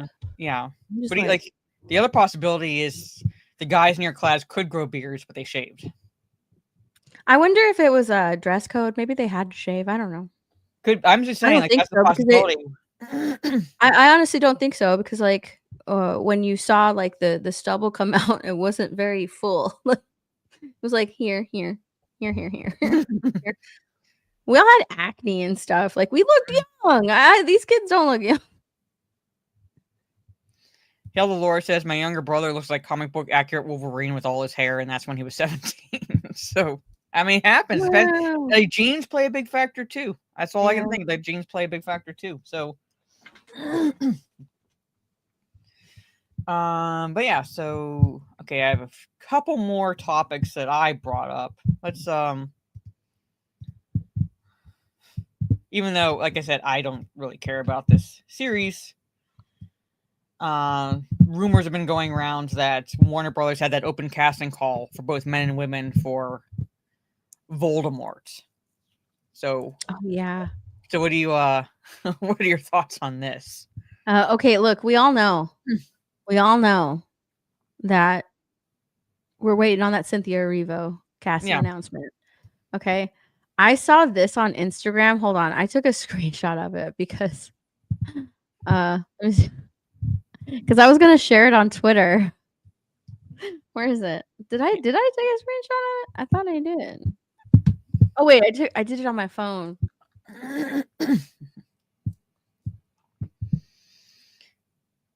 Okay. I'm not saying people were speculating this, but people were like, you know what? Cass told us Witten, because she has those androgynous features.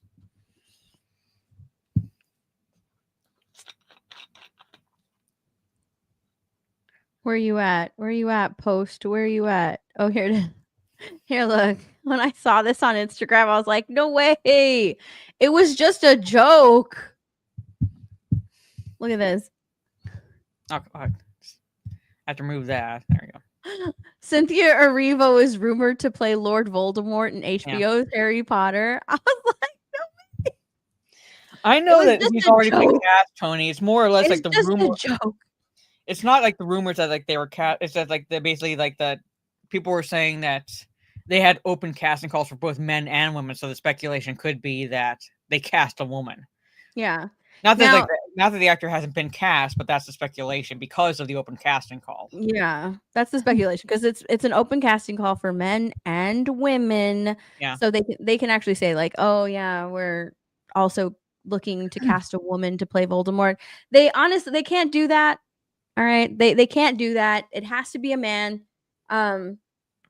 It has to be a man because his name is Tom Marvolo Riddle, and you move those letters around and it spells out I am Lord Voldemort. Like it's a play on his name, so it's gonna be a man playing Voldemort. I thought I read somewhere that they had already cast Voldemort and they're holding out on that casting announcement until like later on. They want it to be a surprise. So I don't know, casting rumors, like all of that saying that it could be a woman. I thought I read somewhere and I can't remember where I read it. I thought it was in a whole article that they've already cast Voldemort. They cast Tom Riddle, and it's like they're just holding off on that casting announcement. Mm-hmm. So it's not going to be a woman because it's a part that's already been cast. And I also saw somewhere, maybe it's in my bookmarks. Let me see. Let me look at my bookmarks. I could have sworn I might have saved it. Maybe not. Maybe I did. Maybe I didn't. I don't know. We're about to check. Let's see.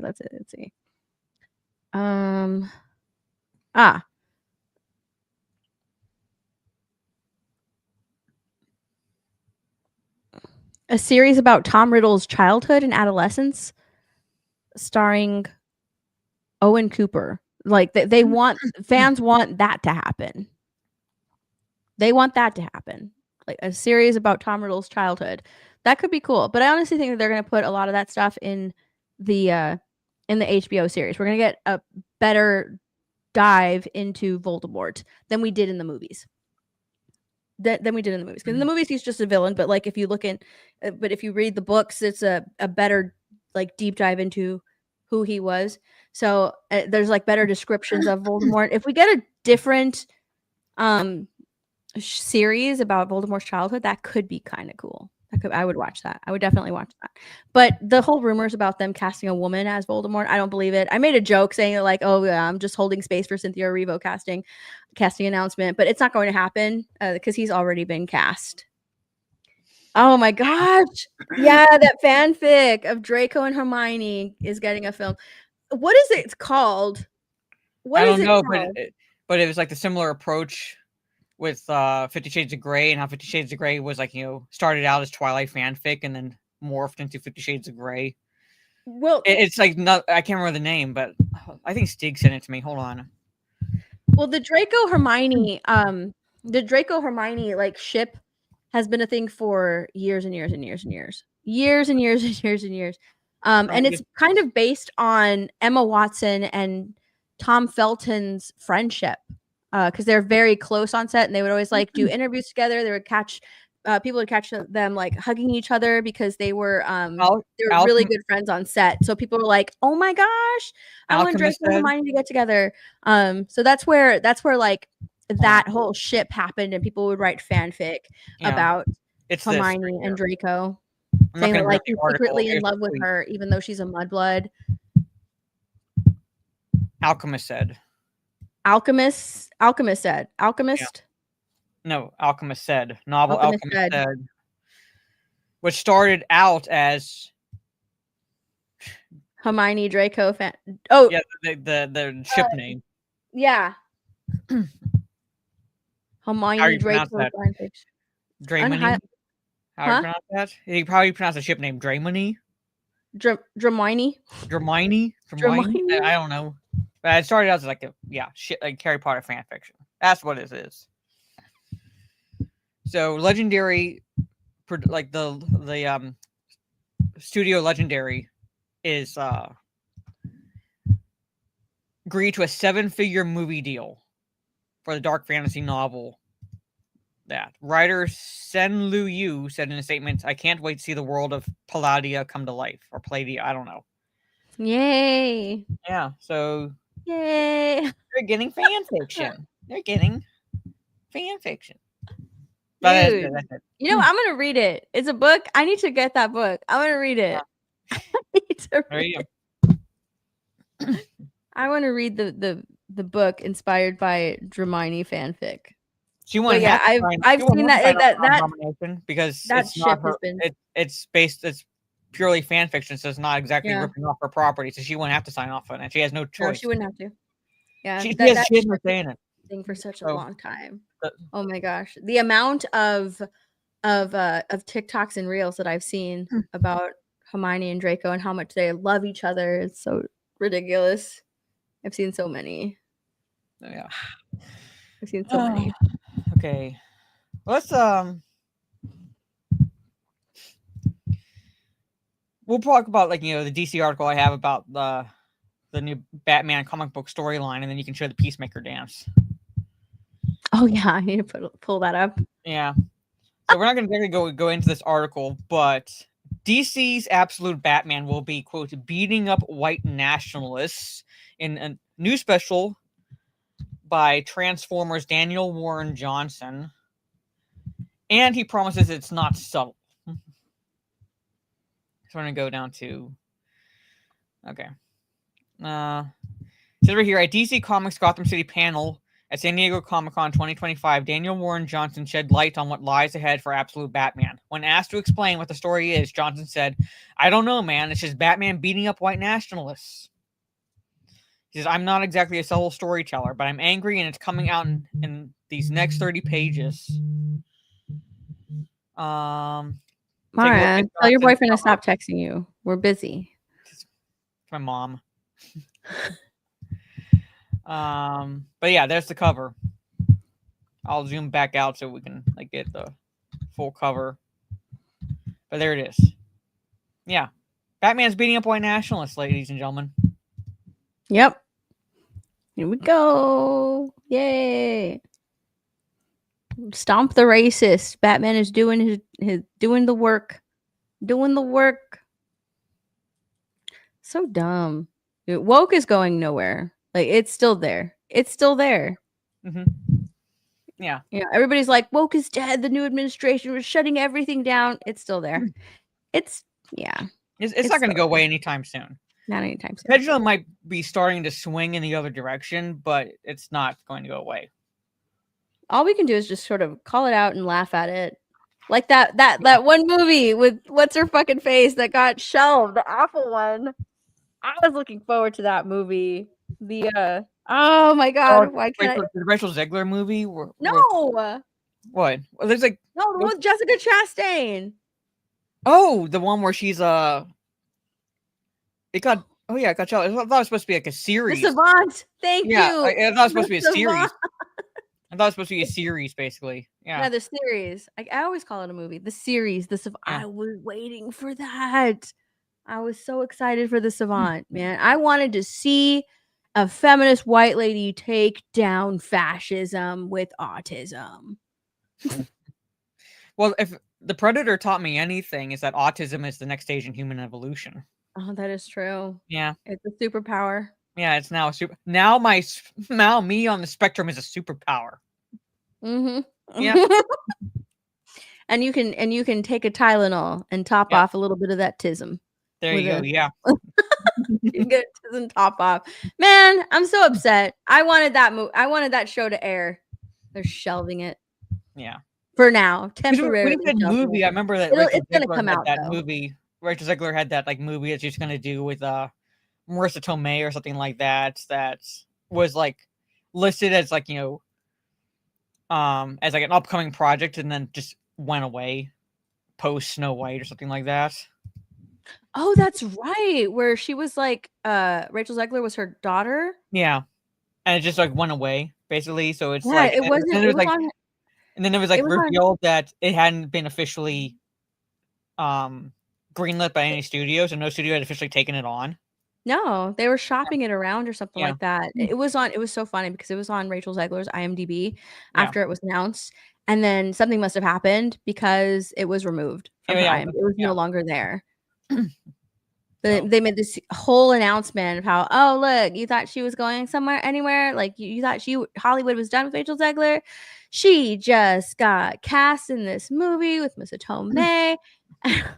That'll show us, and then it just went away. Went away. It was gone. It's not on IMDb anymore. Yeah. Nothing happened with that. So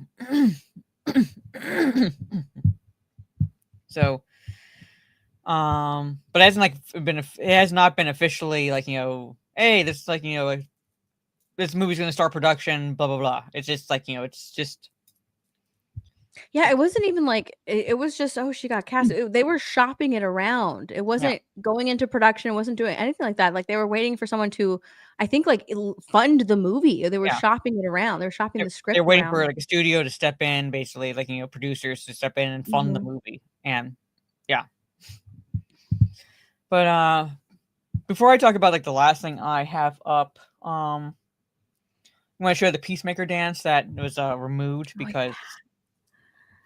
Hold on, let me share my whole window because I have multiple tabs for this one. The Peacemaker dance is disabled from Fortnite. It came with this announcement. We're disabling the peaceful hips emote in Fortnite as we inquire into our partner's creative intentions in this collab emote. Assuming it's not coming back, we'll issue refunds in the next few days. Sorry, folks. What's the Peacemaker dance? What is it? Well, it's based off of this right here.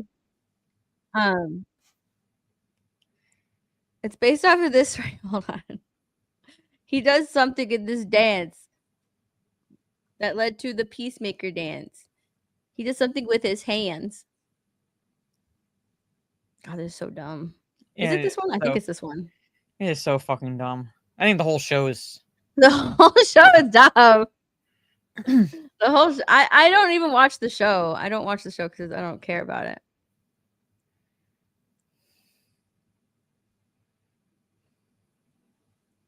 Dun, dun, dun. I think this is the intro to Peacemaker. Is this like the intro, the opening credits? I guess so. The opening credits. It is so. Yeah, the opening credits. Oh, Robert Patrick, I'm sorry for you. Stuff like this belongs in Fortnite, honestly. Probably, Lord. But there's a little snippet of this dance put into the Fortnite dance, and then it's this actually. Like I can't find Peacemaker because they locked it down. You can't even use it. They've locked it down. Yeah. All right. But this is the dance. He does that with his hands. Okay, whoops. So he does this. Hold on. Let me pause it really quickly. He does this with his hands. Okay. Sorry, Abomination. He does that with his hands. You go back and forth with your hands like that. What are you making? What are you making if you go back and forth like that? Making my head hurt. That's what it's doing. What are you making? Making my soul cry out, but yeah, that was removed. That was removed because it's a swastika. You're making a swastika And so they removed it from Fortnite. You're making a swastika with your arms and just removing it from Fortnite. So yeah, Fortnite was like, nope, we're disabling the peaceful hips emote until we can figure this out. We want to know what the intention is. They put it on lock. You can't do that. If they figure out that it was in fact like a swastika or whatever, it had, you know, that type of imagery behind it, they're going to remove it and refund players. I just thought that's so funny. I was like, wait, what? Stop it. They got that from that, yeah. Is that what it is? See, I don't watch I'm saying, like Abomination's like that's normal function for anyone who collects action figures. If you like, you can pose action figures that looks like an action figure pose. They can do that with the arms. I haven't watched the show, so I'm not going to put any motivation anywhere. But I would not put it past James Gunn to have that little subtle imagery in there with the dance. Well, this last episode, there's an American flag with a swastika on it because they were on a completely different Earth. They were on a different planet or a different dimension, different Earth. I can't remember what it was. I don't know because I don't watch the show. But it was like if the Nazis had won. Like that's where they were at. Yeah, it's like not. It's just because it's not them reaching. Peacemaker had that symbol in the show, so I'm saying like yeah, I wouldn't put it past. I haven't watched the show, but I wouldn't put it past James Gunn to have that to be out there with that like the symbol and everything. So look. Disbrew says they traveled to a land where Germany won and ruled America. Yeah, that's what they went there, and so this is. It's a swastika. You're saying Earth they X, put it in Earth Fortnite X. And they took it out because they were like, no, that's nope, not in a kid's game. Look at Superman doing it though.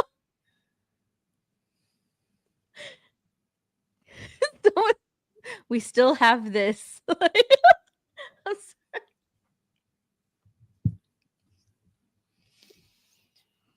sorry. Yeah, exactly. Abomination. If Germany won, why are they still speaking English? I think if like I need to read the book because I didn't really get into watching the show. My dad watched the show or watched a chunk of it. But if you want to like watch something where it's like, what if Germany and Japan had won World War II? The Man in the High Tower probably would be a better thing to watch and or read than fucking High Peacemaker. Castle? That one? The Man in the High Castle. Yeah, thank you. The Man in the High Castle. That postulates that Germany and Japan won World War II, basically, and like America's like what I think split down the middle, where like Germany controls one side, like the eastern side, like from the center line to east side of America, and Japan rules the other side, basically. Like that is like you want to read something like deal with something like the deals with that. Man in the High Castle would probably be better than fucking Peacemaker in that regard. The Wolfenstein games. Better those two, Man in the High Castle, Wolfenstein games. Watch that, play those rather than watch Peacemaker. That's all I'm gonna say. Topher says Crisis on Earth X was the best crossover the CW Arrows did. I actually like that one. I liked that crossover. I looked forward to the crossovers every single year. I actually like that one, Crisis on Earth X. I like that one. Yeah. But like I said, wouldn't put it past James Gunn to put that imagery even in the dance, but I'm not going to put motives where I don't know the details, basically. I'm just saying I just wouldn't put it past James Gunn. But I think like most people, it's a little Fortnite, it's a swastika. Like it is a swastika. I thought it was funny that they put it in Fortnite and they're like, sorry, we didn't actually research anything before we put this dance in there. We just put the dance in there, even though sorry, there's a swastika there. We had to take it out. Ray. I'm gonna talk about it after this real fast. So my last topic after that, fucking hell. My last topic is I don't expect you to know this movie. But for those who do know the movie, and I hate the fucking ads on the bottom of Bounding into Comics, but Kenan Thompson is apparently producing a remake of Sleepaway Camp. And he's making also a Macho Man Randy Savage biopic. Do I believe that Sleepaway Camp needs a remake? No. However, see, Kenan Thompson, I'm not going to discount him entirely just because he did comedy, because like even though you did like one genre, like does not mean you do not have skills to produce another genre, because he's producing these, not directing. So, and he's not Jordan Peele. Like Jordan Peele makes everything about race, no matter what the fuck. He's actually, I think, a kind of a pariah in Hollywood now, because he hasn't had a ever since Get Out. That's been the same thing. Like, racist white man, evil white man, racism, oppression, things like that. It's like it's been his theme. Like, he's a one trick pony. But I haven't seen anything political from Kenan Thompson. So I'm saying he's just producing it. So I don't know who Kenan Thompson is. Oh, here, I'll scroll down. Like, have you Kenan and Kel? Have you seen that show? Oh, this guy. Yeah, he's producing it. Like I said, like I haven't seen him making anything. SBD, stop it. What?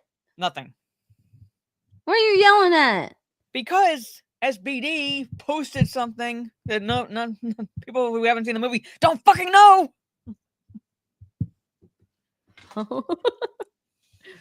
Stop yelling. I did. Like, that's.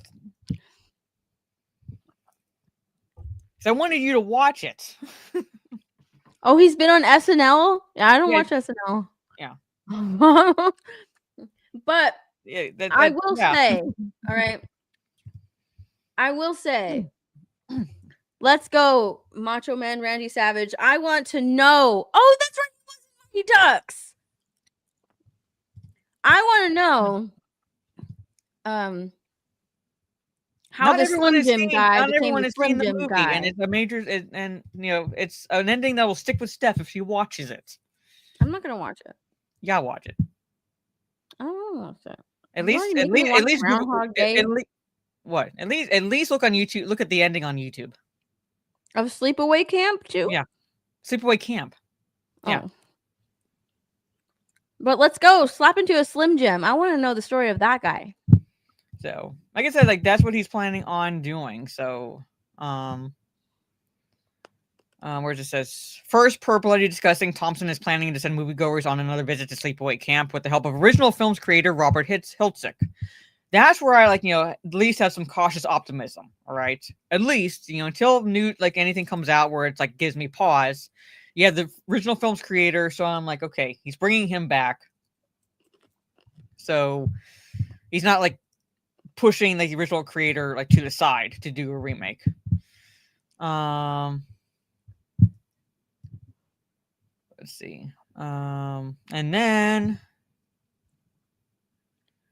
Kenan Thompson's artist for artist developing biopic of Macho Man Randy Savage. So snap into a Slim Jim. That guy. Deadline reports an exclusive artist for artist, the production company of Kenan Thompson and Johnny Ryan Jr. is developing a feature biopic on iconic wrestler Macho Man Randy Savage. We can tell you first. Entitled Macho, Thompson has a personal connection to the. I love how the fucking ads make it jump. Jesus Christ. Personal connection to the project as someone who worked with Savage once during his Good Burger and All That days. This was also one of the hottest periods in wrestling, the Monday Night War, when Macho Madness was running wild in World Championship Wrestling. So yeah, so we'll see. Like I said, I'm not going to completely discount him just because of films he made or anything like that, and I'm not going to. I don't know his politics, which I'm fine with not knowing, as long as he does these movies. Yes, Sleepaway Camp is a remake, but Hollywood has been remaking movies for decades. And when I say decades, I mean going back to even the 30s and 40s, starting back, remaking their own movies. In the 30s, within the same decade, Hollywood remade a movie. Within the same decade, Hollywood remade one of their movies. And then, about a decade or so later, remade it again. So Hollywood has been doing remakes for a long time. And yes, the original actress is against the remake, but at the same time, it's like I understand where she's coming from, but at the same time, she does not really have much of a say. So, like I said, I'm not going to discount anything until I see something definite on the direction that he's going with either of these movies. So yeah. I'm saying like they've been doing it for decades. Ever since Hollywood came into being, studios have been remaking movies. So it's nothing new. It's nothing new from Hollywood. Well, Nosferatu is a ripoff of Dracula. Dracula is an adaptation of the actual story by Bram Stoker. Nosferatu rips it off. Nosferatu is a good film, but Nosferatu is like a blatant ripoff of Dracula. So yeah.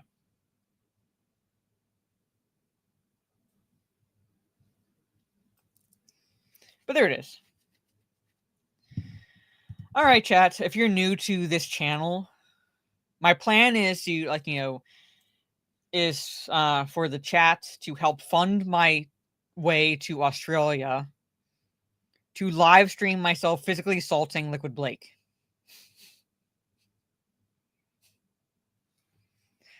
So if you're new to this channel, yeah, so help fund my plane ticket to Australia to live stream me physically assaulting Liquid Blake. And, while I'm there, if the other Aussie guys so choose, I'll make them Moroccan-style lamb. So, but there it is. So I figured I'd talk about that. It's like, because October's coming up, basically scary movie season is around the corner. And I'm like, they're planning on remaking Sleepaway Camp. So, if you're not going to watch the movie, Steph, at least find a clip of the ending. You're muted.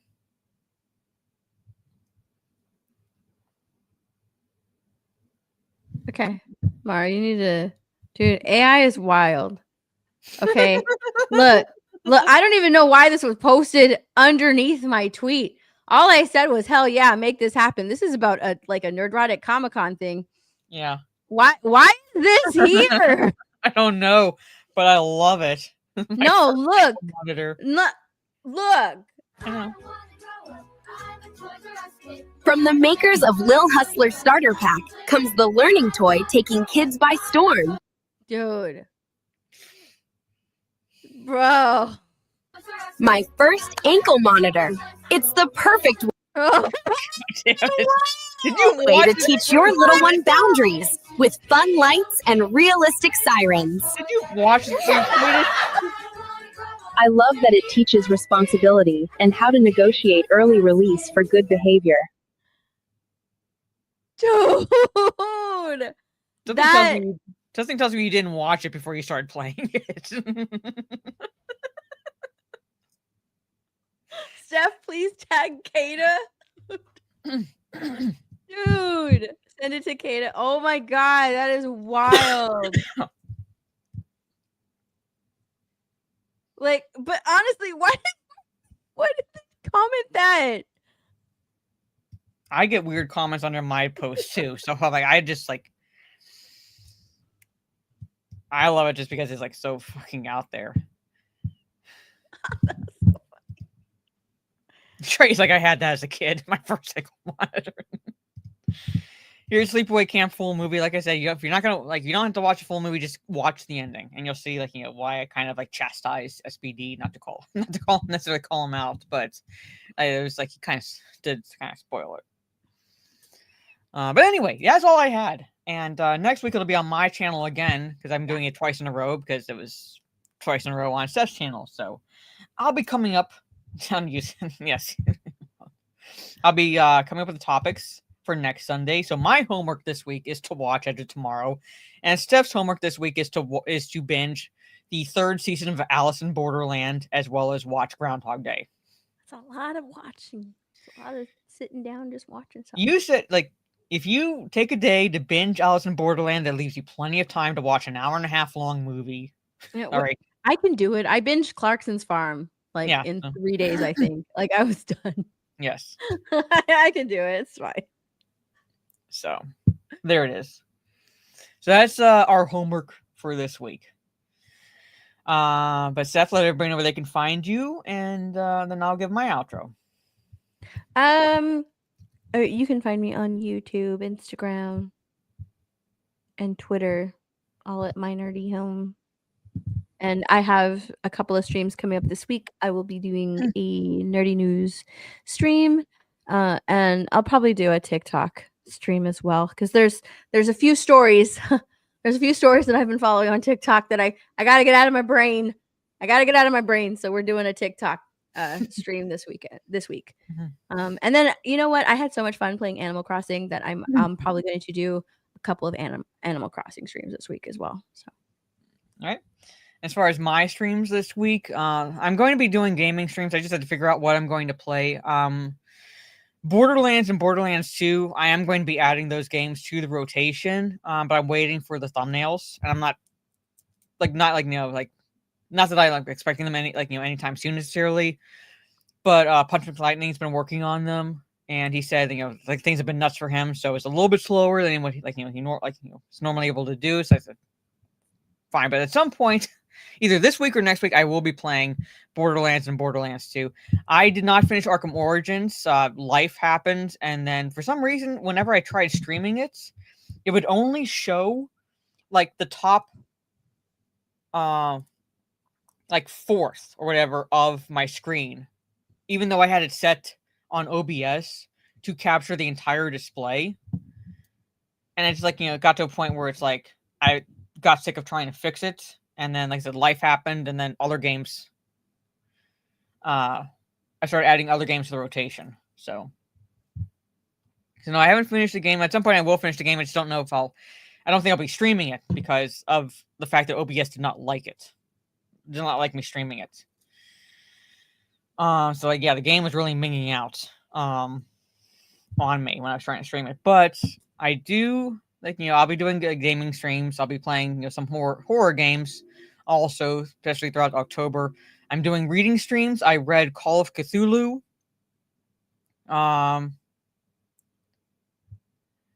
Yeah, I don't know what was happening with OBS. It just would not let me, it would not, for the life of me, capture my entire display when I was, open up the game. I have not finished Mortuary. There's, 3 more endings or whatever. So I haven't finished that. I might finish that. But I'll be playing horror games through October. For reading streams, I read Call of Cthulhu last Thursday. And I'll be reading a few more H.P. Lovecraft stories Tuesday. And then I'll probably be reading some Edgar Allan Poe stories this coming Thursday, basically. So I'll be reading scary stories leading up through October up to Halloween.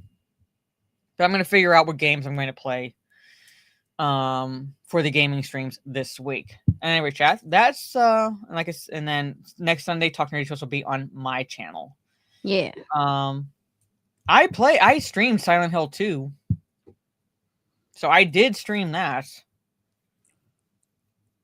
So I played through that game. Got what ending did I get? I think I got the Marie ending. Mara, let's play Peak. Yeah, I mean, beginning next week, roughly, my Sundays will be open. Like I said, no D&D. I called you Mara called me during one of my streams during her gaming stream because I didn't know she was live. It was an accident. I was bored and I wanted to play Peak. Yeah, I still look down and Steph's calling me. Why is she calling me? And it's play Peak. I want to play Peak. I was bored. It was what time was it? I don't remember. But I was I looked on YouTube and I didn't see her live. I was like, oh, okay, cool. I called her. I was like, Peak should make a new game called Prone. So, but yeah. But like I said, I did play Silent Hill 2. I did stream that. I streamed it because I was anticipating getting Silent Hill F, and not at some point I might play Silent Hill F, but I've gotten kind of turned off Silent Hill F. But yeah, is it out yet? Maybe, but I think that that would require be streaming with other people.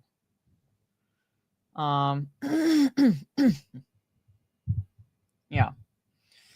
But there it is. Anyway, so that is up through this week. Like I said, I'll figure out what games. If I get a thumbnail by tomorrow for at least like the first Borderlands game, I'll play that beginning tomorrow. But we'll see. It kind of depends on, again, when I get the thumbnails. But anyway, chat, have a good rest of your day or evening wherever you are in the world, and I will see you all on my channel for Talk Nerdy next week. Steph will see you on her channel this week, and I'll see you on my gaming streams this week as well. So take care and peace.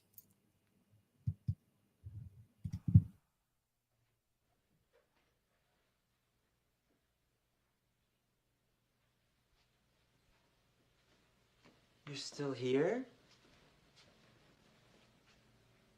It's over. Go home.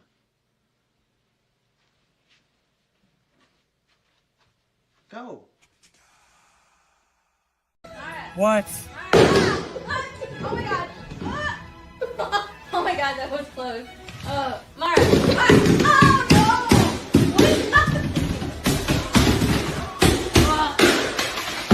Oh my god, are you okay? Mara, what channel is the stream on? Mine! You rampant slag.